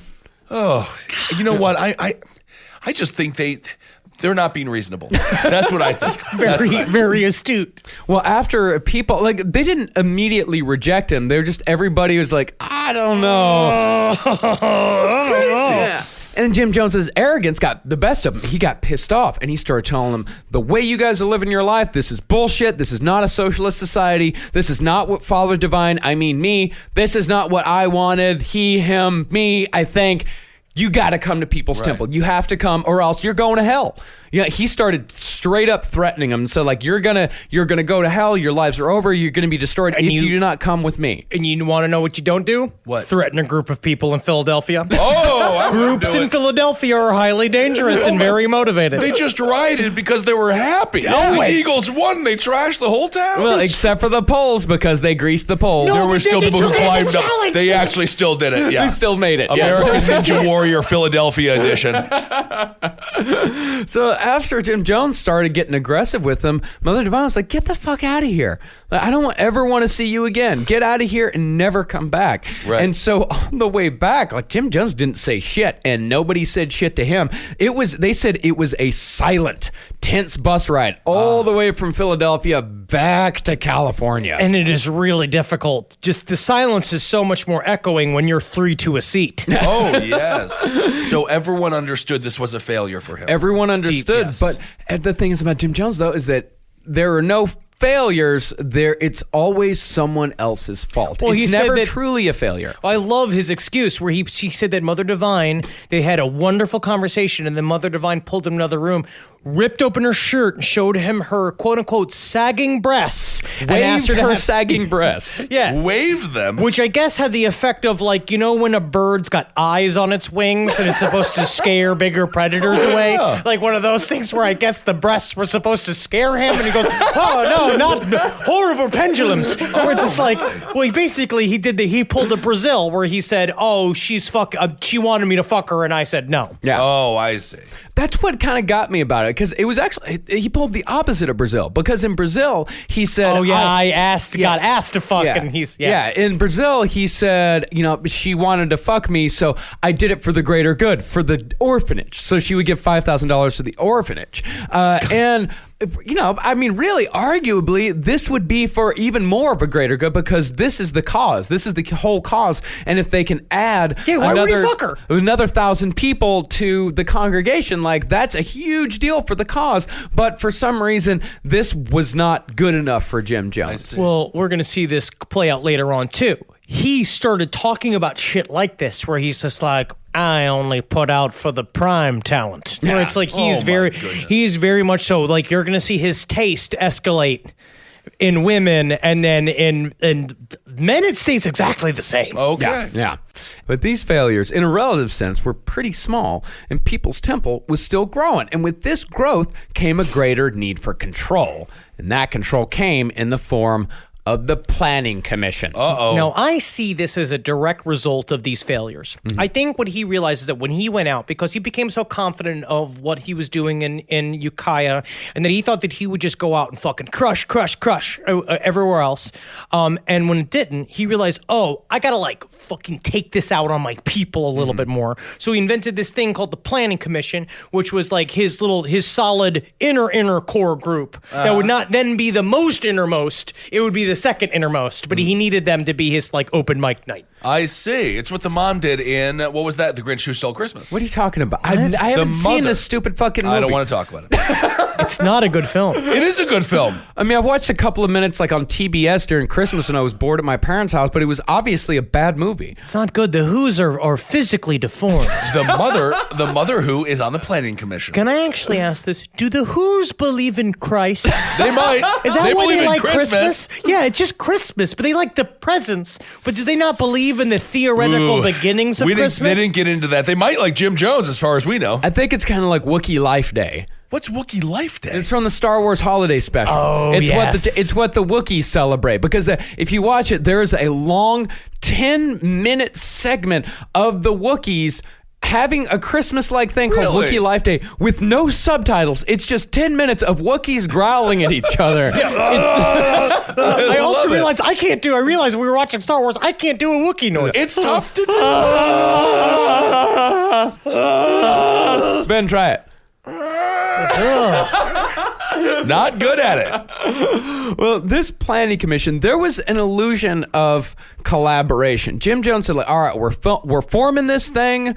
We're all going to work together. This is how we're going to take People's Temple to the next level. And all you people who are my most trusted, my most special, are going to be a part of it. And we're all going to do this together. In reality, it was completely in Jim Jones's control. Well, it became known as the PC. And what do we know about cults? Once acronyms get started, there's going to be problems. Yeah. Right.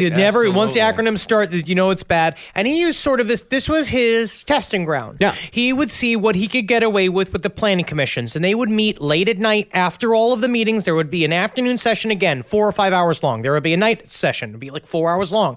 Then they would have another meeting with just the PC where he would start his more experimental ideas to kind of see how people respond, and then see how basically in a cult structure, you really have to kind of incept them.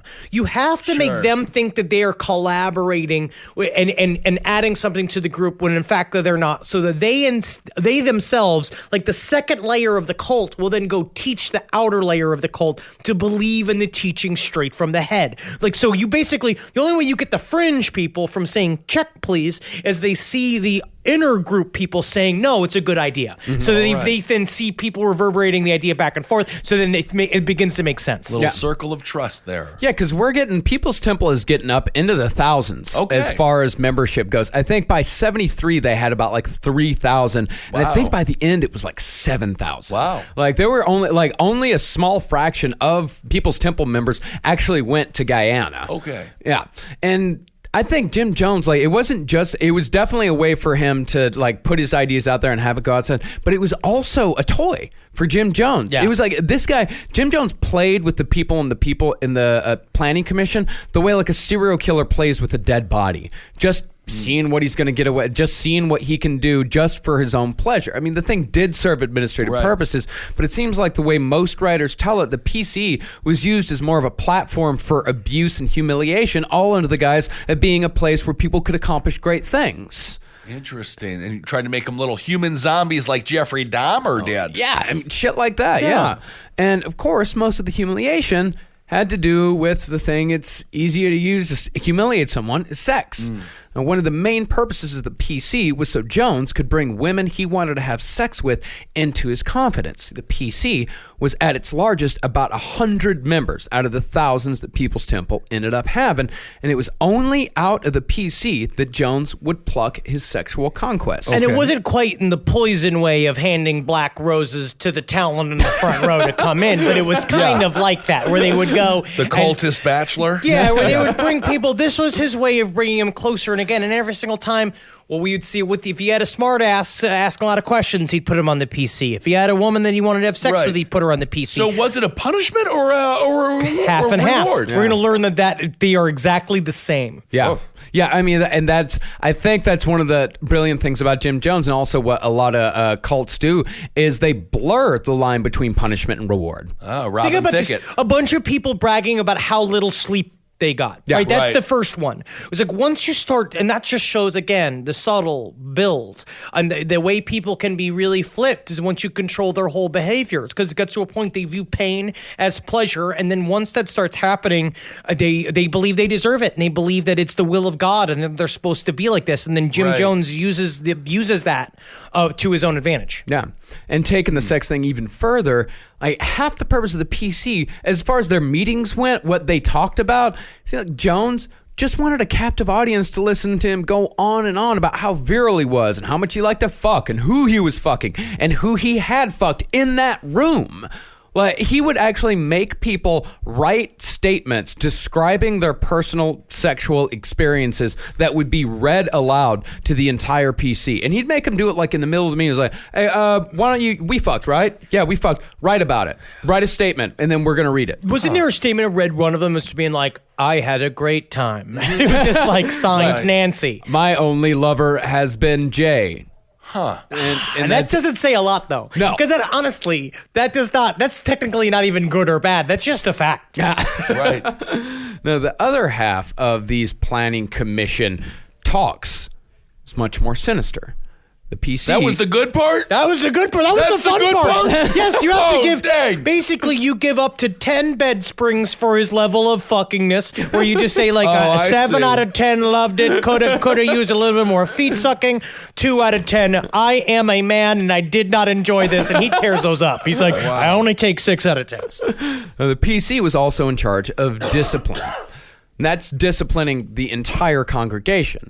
Now, most of the time, the discipline was just counseling. And that's by Jonestown survivor Tim Carter's own admission. Like, Tim Carter is, I mentioned him earlier, this guy is the biggest he's the biggest Jonestown critic. He's the biggest People's Temple critic. He's the one that we know so much about People's Temple, the inner workings of it, because of Tim Carter. And Tim Carter said, 80% of the time, it wasn't really that bad. Yeah, because it worked, because the counseling just worked. They would talk people out, and they had counseling programs with real counselors that ended up being parts of the People's Temple that they would do. But then the problem is that once you got past like level 3 of counseling and you were still not doing shit, that's when the verbal public humiliation would start. Mm-hmm. Yeah, and they called that catharsis. That entailed them bringing people up to the front of the church, and they'd scream and yell at them and tell them what a big piece of shit they were. And then at the end, Jim Jones would go over and he'd give him a big hug, say it's for your own good. And that was punishing with one hand, comforting with the other hand. Shows them not only do I administer punishment, but I care for you so much, I'm going to make you feel better afterwards. Mm-hmm. It's the abuse cycle. It's being in an abusive relationship where you're the source of all stimulus. Yeah.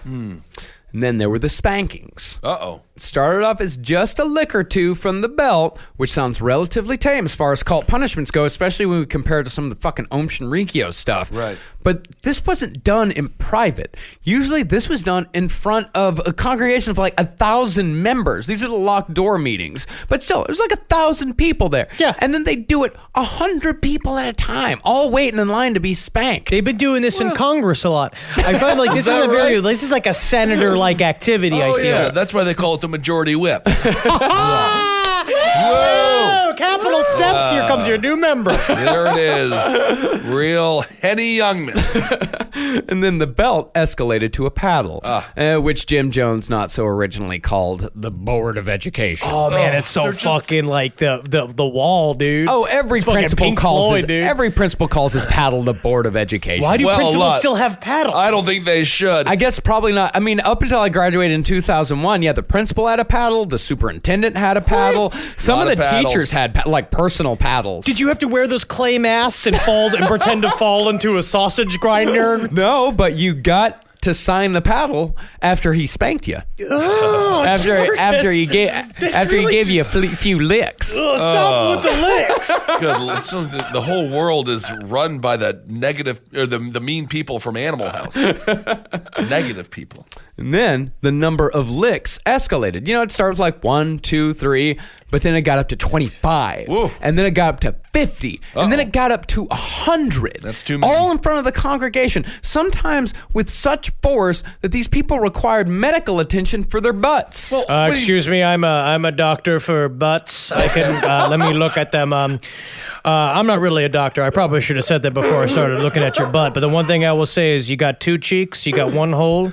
Looking good. Doing good. Dr. Butts. And then there were the boxing matches. The offender... Awesome. Yeah. Honestly, this is not awesome. I mean, it's fucked up. But No, I understand. I do understand you Henry's do immediate understand reaction to awesome, awesome, but then I do understand your rebuttal being like, this is not awesome. Forced boxing is not good. No, the offender in question, usually just guilty of being bourgeois, would be forced into a public boxing match against a member he or she had no chance of beating. damn. And you know, people are watching that shit too. They're screaming, they're cheering. The congregation is fucking loving it. It must be so, especially at this point, because originally they were just singing and dancing in a normal church. Remember again, 2 Right. years ago, they were just in a church singing and dancing. Now you're at a point where like, get him, Mrs. Henderson! Kick him in the fucking nuts! Kick him in the fucking nuts! You got Mr. Muggs just being forced to box a little old lady being Oh, man. I don't want to kill you, but I will. Look at what I did to Raquel Welch. Oh. At some point, the boxing ring is being built, huh? Yeah, Being built up there. and even if the offender won, sometimes they'd have to fight opponent after opponent until Jones figured they'd had enough. I mean, they'd have to pretty much fight until they lost. Wow. And sometimes he even made them do it naked. And then sometimes they'd even put like a young kid against an old lady. Who won? The kid. Oh, yeah. No, that's tough to say. Well, then I like you. You were even saying the other day about the idea of they have to fight and fight and fight until they get up to Jim Jones himself. And then it's like Mike Tyson Boss knockout. level. Yes, know what to do. Did Jim Jones ever fight himself? I assume not, No, of right? course Yeah. not. No, You can't knock his sunglasses off. You just kill them with the power of his gaze. And some of these punishments, they weren't even that original as like boxing match. Because honestly, the boxing matches, that's kind of an original punishment. I mean, that took some imagination. I would love to see the figured up in like, because you know, honestly, they were just sitting there and a bunch of people fighting. Then Jim Jones is like, fight each other. What? Like, or he was watching Star Trek and saw the end of that episode. I mean, like, you know, it'd be kind of sweet if you guys start wailing on each other. And they're all like, and there's a couple other guys who were like, yeah, that would be pretty fucking sweet, wouldn't it? Yeah, fight club. Uh-oh, don't talk about it. So we intertwined punishment and entertainment here. Yeah, punishment and entertainment. And sometimes, like, the shit was, sometimes it was just gross. Like, one dude, they just puked and pissed all over. That's totally out of ideas. It's very Italian. Very G.G. Allen of them. Why is that Italian? It's Roman. You know what I mean? It's technically a Roman, Roman, but I say Roman. Italian at the same time because I think they were doing that shit in the Bunga Bunga rooms. Oh, Berlusconi. Yeah, but some of the punishments were straight up punishment and participation. He even started using the live performances as a platform for discipline. But instead of using trusted plants like they had back in the old days, being raised from the dead was now a punishment. When Jones approached the offender, they were to fall to the ground as hard as they could and lay there until Jones thought they'd suffered long enough, and then Jones would call on them to rejoin the ranks of the living. So basically, you got a job as a part of the show. If you fucked up, if you did something bourgeois, he basically picks you. He then says like, he has to zap you in the sermon, and then you fall down dead. Okay. And then at the same time, he would like touch your body. There's a bunch of people standing around you, kind of kicking, feeling like you're dead. You have to like completely still because you know that if you don't, you're gonna be fucked. And you're gonna be fighting Mr. Muggs in the round fucking in the squared circle. Right, don't want and that. And so It's very interesting how, and I think this is a part of the cult mentality, and it grows and grows and grows because Jim Jones can never be off. Right? He can't be off anymore. There's no off time. There's no time for just Jim. He is always the father. He's always in charge. The show is now completely moved to every aspect of their lives. They never know when they're not supposed to be on. Yeah. When they're not supposed to be capital T, capital P, capital T, the People's Temple. When it's like they can't just be hanging out. Sure. And so it blurs your reality. It's like taking the clocks out of a casino where you literally just have no clue what's going on or what are you doing. It's always winning time in a casino. Yeah. And he also, blurring the lines between punishment and reward. I think the one thing that I could not figure out whether this was a punishment or a reward or a privilege, it was like, I really thought about this and I couldn't figure out which one it was. He started involving congregants in his own personal stigmata. For those of you who don't know, like stigmata is when, a person's hands bleed, their palms bleed as a kind of like sympathetic magic to mimic Jesus on the cross. It's supposed to be a divinely inspired process. But instead of just using like food coloring and corn syrup or even just like pig's blood or something like that, Jones demanded that human blood be used. And instead of using his own, he'd make his congregants bleed themselves so he could use their blood. They are very, very disciplined. And committed. He should be so lucky. We should be so lucky.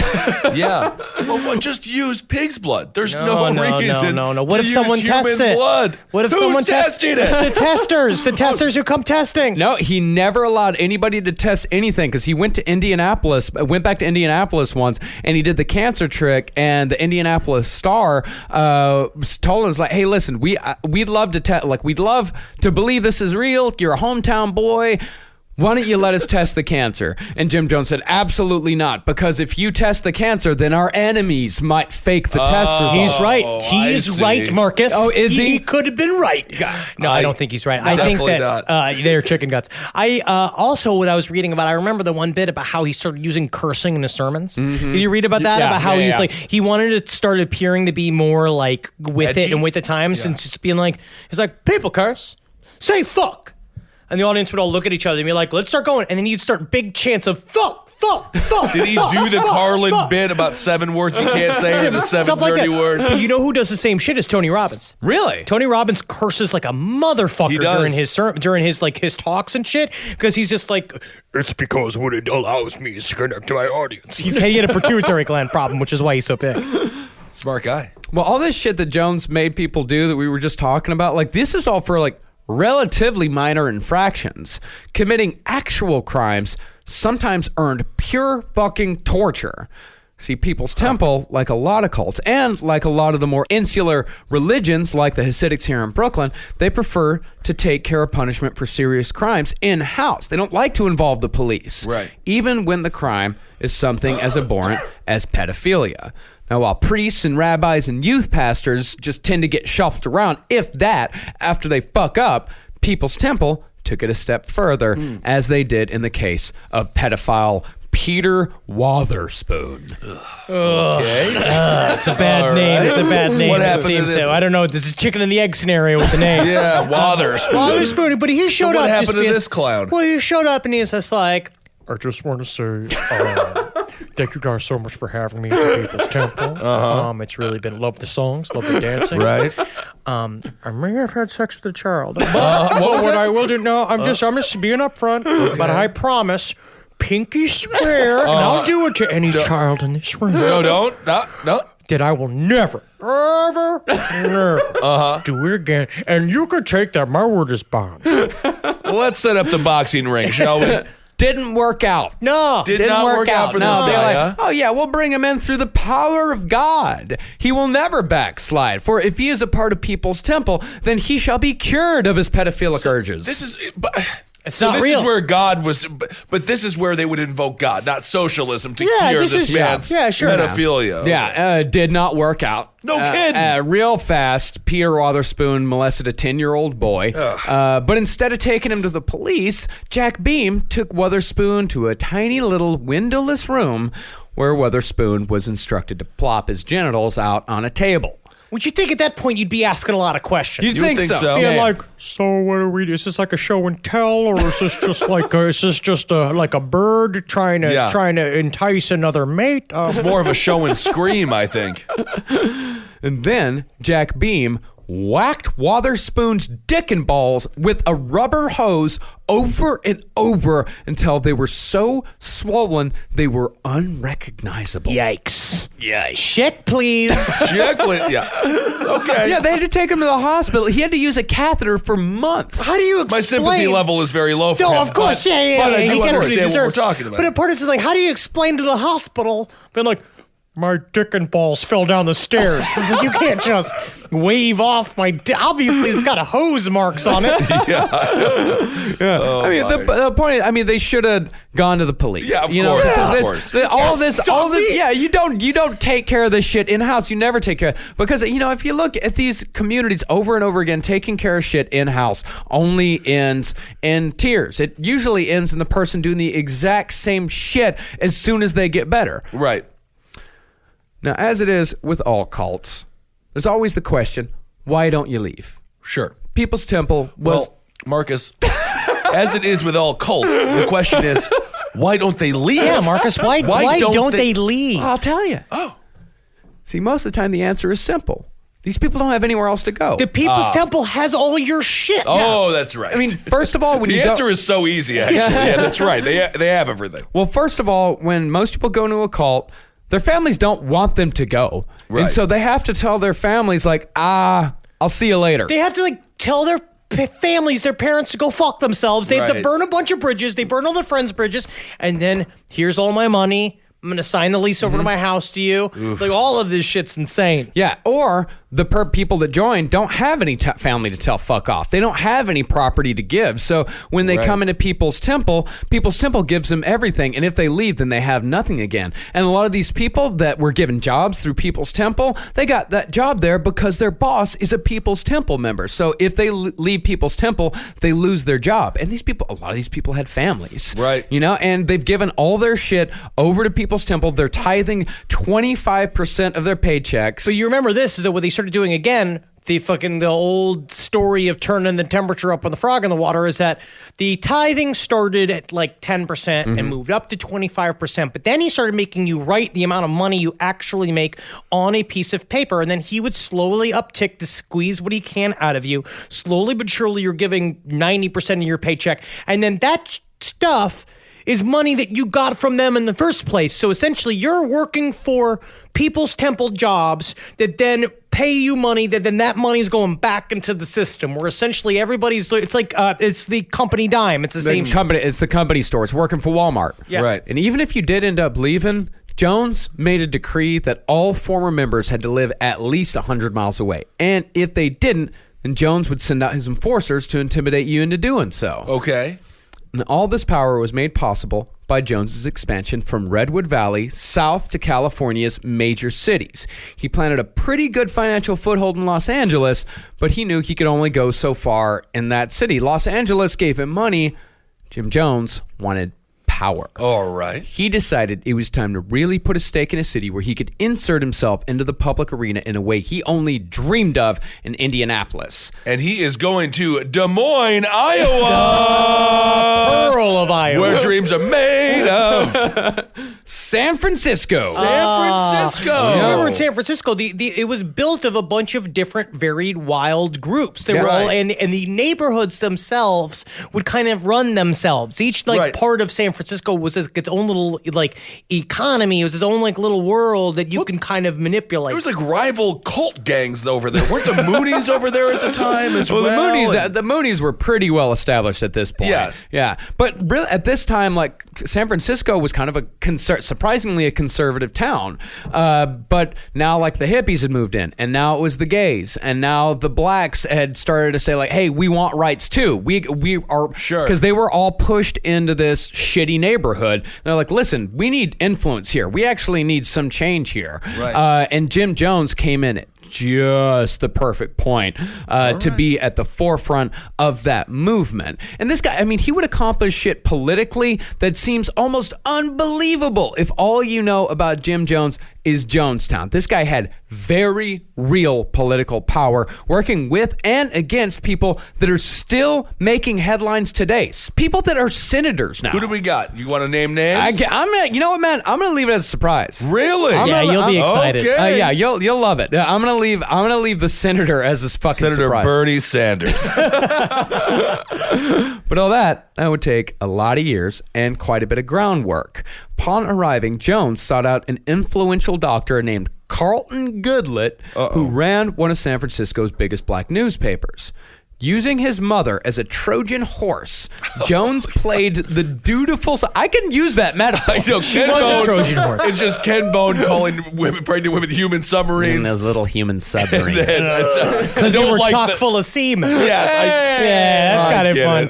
Right. All mothers are Trojan horses because they got people in them. I see. Oh, fine. But this was a metaphorical Trojan horse. Yeah, he went along to Dr. Carlton Goodlett's office, and he played the dutiful son by his mother's side. Man, Mommy Jones did a really good job joining up, and she's just as manipulative as her son. Yeah, that's and what she I'm thinking really here. fucking helps quite a bit. Yeah, she's So on she board. was all in. She's on board for everything. Okay. Yeah. And so... Was she there during all the humiliation stuff? Yes. Oh, yeah. And Watch she was it. just fine with it? Oh yeah, just watching, loving it. Okay. Happy with it. Completely happy with it. Because... Just proud of her son. Proud that her son is finally making money. Like our mothers are finally proud of us, even though they still don't truly understand what it is that we do. Right. All Jim Jones's mother cared about was that Jim Jones was a great man. You know, all she cared about was that he had power, people were following him, and the ends justified the means in every way whatsoever, because the bigger Jim Jones got, the better she felt about her own life. Okay. Because it boosted her ego. Sure. So... as Jim Jones was taking his mother to all these doctor visits, he started talking to the doctor himself and started putting in these little hints like, yeah, I'm a pastor. Yeah, I do this socialist church. Yeah, we have a big black membership. It's like during a proctologist exam? Like, what is the His doctor mommy's like getting her fingers boobies splashed by the mammograms. How does that work? It's like a squeezing machine where it goes like, I don't know how it works. dung, dung, dung, dung, dung, dung, and they're just sitting there just talking over his mom's nude body. All right.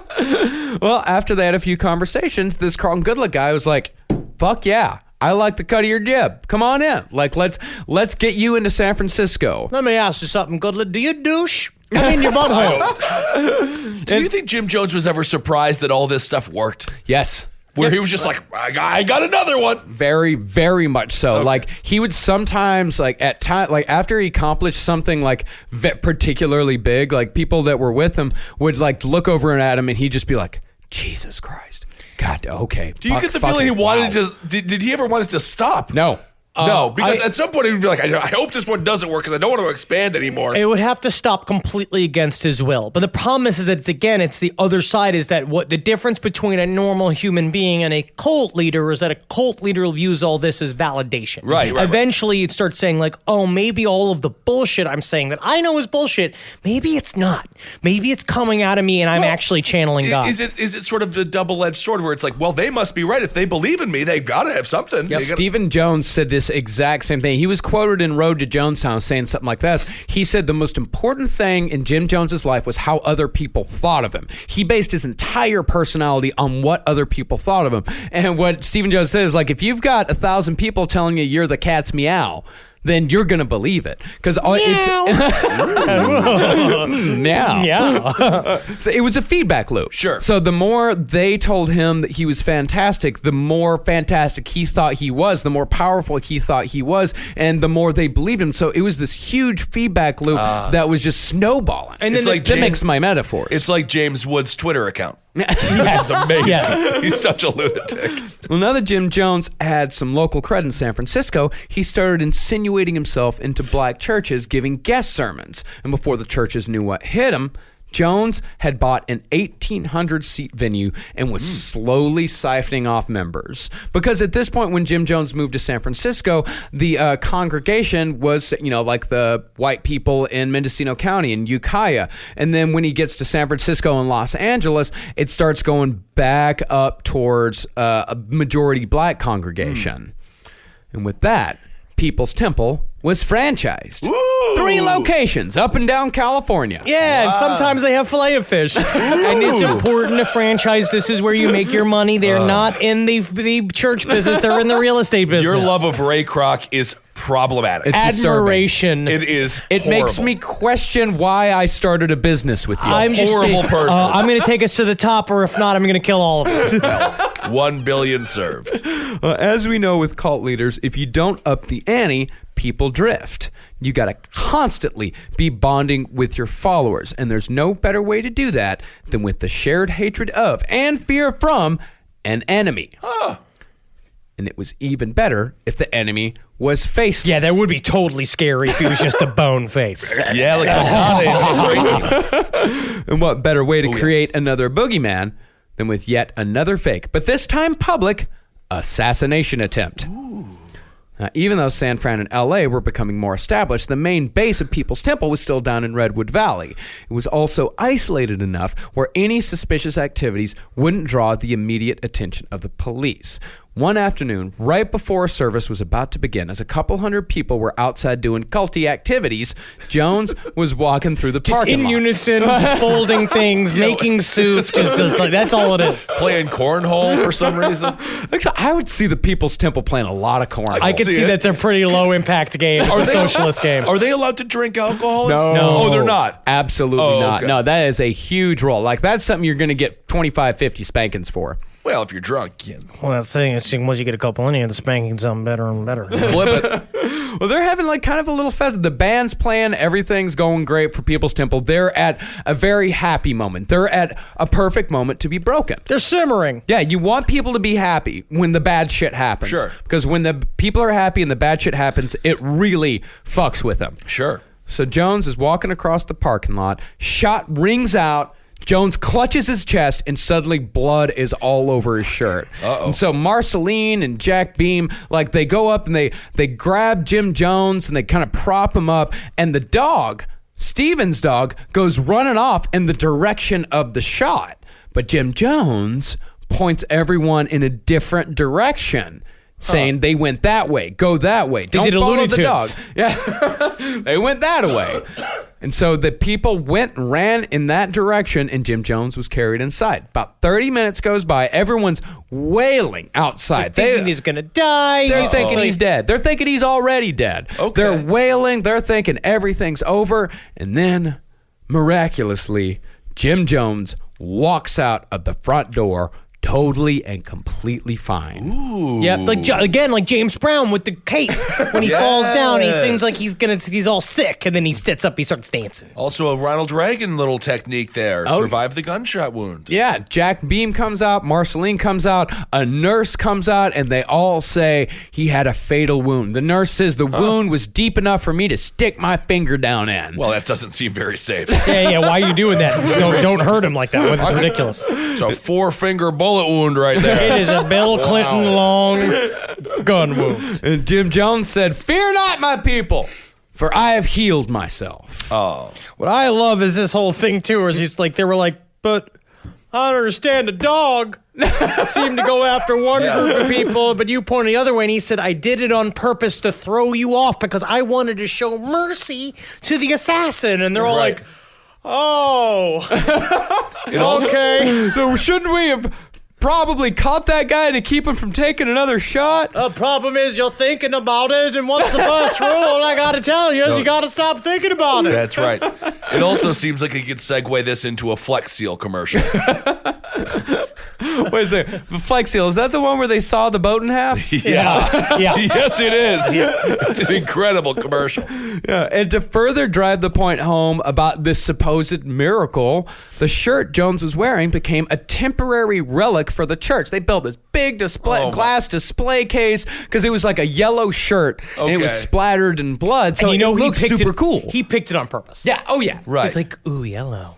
Yeah. That's really going to show the red. And then it kind of becomes an orange. And orange is a fun color. It's like fire. Yeah, they had to make it pop. So it's like a Shroud of Turin. Like but a Shroud of Turin. For Jim Jones. But then Jones started hearing a rumor that the Mendocino County Sheriff's Office had heard about an assassination attempt, that a man had been shot. Right, because there is still a real world out there, right? This is a tiny community, Yeah, it's too. like 15,000 people in this community. Word got out. Lord. And then when Jim Jones heard the rumor that the cops were going to come out and ask him a couple of questions, that shirt went into storage real fucking fast. Convenient. But the whole point of this thing was to show the people that their enemies were real, their enemies were everywhere, and that no place, not even their home base, was safe. Well, especially their home base. That's where he chose it. He chose it on purpose. Because also remember, he's been spending a long time on the road. He went to LA, he went to San Francisco. He's popping in and out and seeing people, but he doesn't have the same day-to-day effect at Ukiah that he used to. So now when he shows up, it's especially like father's home. Everyone's like really, really excited to see him, to get some one-on-one time with him. So it happening here in the heart was very symbolic and very smart of Jim Jones. Yeah. And that is when Jim Jones's private security team grew even larger and scarier. The men who surrounded Jones now wore uniforms. They had button-up shirts, ties, and berets. They were all trained with guns. They were usually armed, and they all looked mean as fuck. All right. And this had worked on two levels. Can we get Travis in a uniform? Can we get him a little beret and a one little suit? employee? You want to militarize him? I We think it got would two be- employees now. We got Travis and Mary. I So think you with want the to two of them, militarize Travis and Mary? I feel like it would help their confidence if we gave them uniforms and we gave them guns and badges, right? Actually, it would help everyone's confidence. That is the point of a If gun. we had jackets with stars on them and they had suits and berets and guns, we'd look pretty good. yeah. I will allow it, but we have to sing every time we talk. I love it. Oh, hello, Ben, you are my friend. I love to see you again. That is fun. Do it. No, I can't. This whole thing worked on two levels. One, it made Jim Jones intimidating to outsiders. No kidding. Yeah, I mean, outsiders saw this guy's like, oh, Whoa, this guy's a wow. big deal. Yeah, this guy's a big deal. And it also made him intimidating to people on the inside, like, oh, that guy has a small army. Like, that guy has dudes with guns. And so threats are no longer existential. Threats are no longer supernatural. Threats are now very real. Well, also, planning commissions changed quite a bit because you're sitting there. These meetings that used to be pretty informal, but a kind of a group setting are now. He's standing there with a group of armed. He's got his fucking the whole entourage of people with guns, super scary looking. He's just laying on a couch drinking soda while everyone else has to stand or sit on the floor and not allowed to go to the bathroom. It's pretty intense. Yeah. So we can see the escalation here. We have, yeah. Oh no, this is a big jump. Yeah, this Yeah. is, right? Yeah. It seems like it. And the feedback loop works even more because Jim Jones, he has this, the assassination attempts have all been fake, but because he's making his people paranoid, they're feeding back and making him paranoid as well, to the point where he actually gets a body double. But the body double, like, eventually, like, start questions like, hey, if you can, like, heal yourself, like, whenever, why do I gotta be here? Like, I just the prosthetics are fine. They're itchy. You have a 20-pound head, Mr. Jones. I mean, father. I love the suits and the sunglasses are difficult to see through. I honestly don't particularly understand how you get around just on the day-to-day. Yeah. Just take a bullet for me, Brian. How the hell do you be a body double? Can you imagine that life? That's so crazy. Honestly, so weird. Greatest. My body double on A to Z was a lovely man. Yeah. And he did very good. That's what his job was, is that he was a double. Yeah, but they weren't going to shoot you on A to Z. You never got to S. Depends if it had come down to that. I imagine at some point, and there is some stipulation in a Warner Brothers contract somewhere that a stand-in for you is also required to die for you. And sometimes I would feed him my food to see if he died. Greatest body double, the one in Veep. The one that Julia Louis-Dreyfus' daughter is married to. That's such a funny storyline. I love it. But still, after all this stuff, or possibly because of this stuff, people believed. Right. And word was getting around San Francisco that a new charismatic, raise the dead, heal the sick preacher had showed up in town and was rapidly gaining followers. And that is when a reporter for the San Francisco Examiner named Lester Kingsolving figured there might be a story in this Jim Jones fella. By the time Lester was finished investigating, he had a story big enough to spread over an 8-day series. All right. Thing is, though, even though Jones freaked out at first, the stories that were actually substantiated weren't really all that bad because he hinted at Jim Jones kind of being a scam, but he never came right out and said it. The whole thing was pretty fucking tame. Also, that was technically the least bad thing within the People's Temple at this point was the healings being fake. Yeah. It was the serial abuses and spankings and the boxing and the dick mauling. That was the shit that you can't get to because you didn't know it was happening. Yeah, I like but- that Darth Maul's father, Dick Maul. Very little known Richard story. Maul, they all call me Dick. Well, all that stuff was backloaded. You know, they backloaded So he all was the going to bad release shit. that stuff later That on. was in the all Just series. the stupidest shit. You never do that. Buried the lead here, yeah. He buried the lead. All that shit was going to come out in the end. So, it seemed like the first 4 days, like they didn't need to be an 8-day series. Like the first 4 days, like it was kind of tame stuff. But by day 4, Jim Jones had made quite a big stink, and he's got this Tim Stone on his side.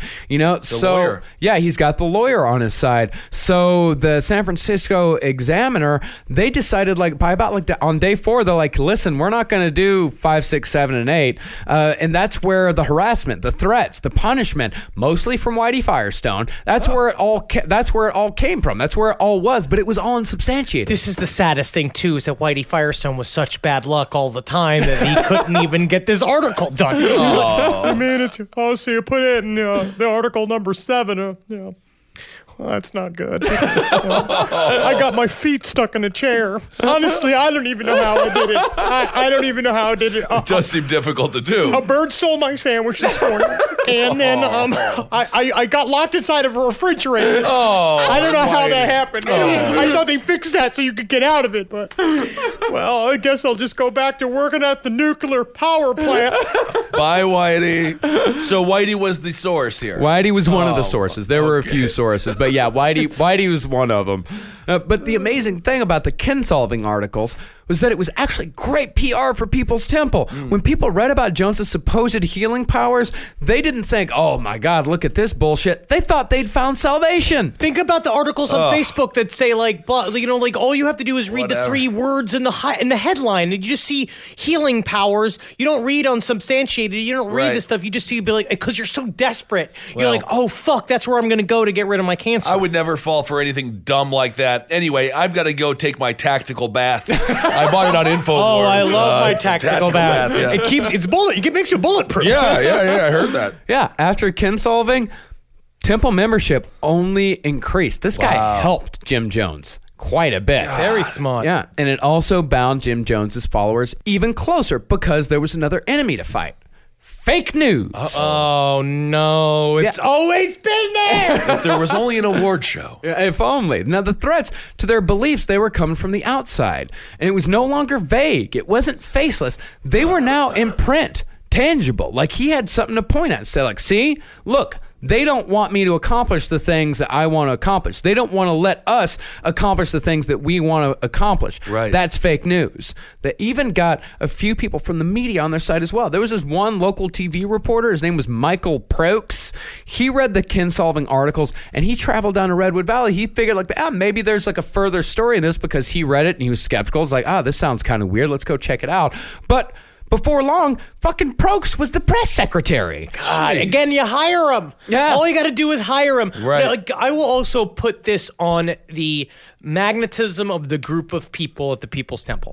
The people there seemed like they were so sweet and genuine and nice. This is, to me, the saddest part about this story, is that Om Shinrikyo, they became like brain dead fucking servers of Militant. Cobra. You know what I mean? Yeah. Really, really intense. And same in Children of God. It was molesters and the molested. But this is like good people. Yeah. They were a fun crowd. And then all of a sudden, they were just being used terribly. Yeah. Okay. Now, even though Jones was able to deflect bad press from the outside, he had his own little rebellion brewing within. In 1973, Jones was faced with the Gang of Eight, which is where we'll pick back up next time on Part 4 of Jonestown. Oh, my goodness. All right. Well, we are really getting through it. I gotta say, check, please. I just can't get out. Just get out of it. Don't try not to join a cult. Try not to join a cult, please. So from Indiana to L.A., now he's in San Francisco. Indiana to Redwood Valley to L.A. to San Francisco. So he's gone to, wow. Yeah. All right. Yeah. Whew. Yeah. I mean, I understand. It seems like a slow burn, process it's a to slow becoming. burn. What the I still try to remember how horrible this all ends. I understand. We want to get out of the bullshit, right? You kind of like the concept is like everybody doesn't care about anybody else, and the world's in constant strife. We're in the middle of this right now. It seems like in 2018, it's such a prime spot for cults. I imagine there's got to be shit popping up that we even hear about, that we will hear about eventually, which I'm kind of excited for, but I shouldn't be. Who knows? But a part of it's like we'll see what happens. All right. So what do we have to do now? Should we thank people for Patreon? Thank you very much for giving our Patreon. If you guys feel like we deserve a little something extra, just go to patreon.com/podcast on the left. We appreciate each and every single one of you. Yep. I want to thank everyone. I ran into a bunch of fans yesterday at the 25th anniversary of Raw. Yeah, nice. And it was so fun. So that was exciting to see everyone. I want to make a tiny correction. I was corrected. I said last week that the Scientology drug rehab program was Al-Anon, and it's not. It's Narcanon. I fucked it up. Al-Anon is actually a nice organization. Well, it's fine. It's from Alcoholics Anonymous, depending on if you like it or not. There's some people that don't. And I don't care. What everybody's got to do. There it is. Corrections have been made. I did it. So follow us on Twitter at Henry Loves You, at Marcus Parks, at Ben Kissel. Follow us on Instagram at Dr. Fantasty and Marcus Parks, at Ben Kissel, the number 1. And follow us on the horseshit at LP on the left. All right. And make sure you listen to all the shows here on the Last Podcast Network. Abe Lincoln's Top Hat for everything political, roundtable. We got a couple episodes, new episodes coming out. Page 7. You know where. Just go to the website and peruse. And we got some new shows coming out, and I think you'll enjoy them. Hail Satan. Hail yourselves, everyone. Elgin. Hail me. Magustalations. Hail love. It is real. Congratulations on your engagement. It is Are you going to real. get married before Holden does? I don't know if I can kill him like that. I don't know if I could go ahead and pull a sweeps week on him like that. I think you could. You've tried melatonin, the white noise machine, the blackout curtains, the magnesium, and you're sleeping fine. Not great, just fine. At some point, you have to consider the 4-year-old pillow is doing more damage than the magnesium is fixing. Coop Sleep Goods is running a bundle sale July 9th through the 20th. The starter bundle is the move. 2 pillows plus a sheet set, 40% off. And we're not saying it'll fix everything. We're just saying you've tried everything else. Coop's pillows are adjustable, designed to fit how you sleep, not just tolerate it. Mix and match any 2 pillows at 25% off or go all in on the starter bundle.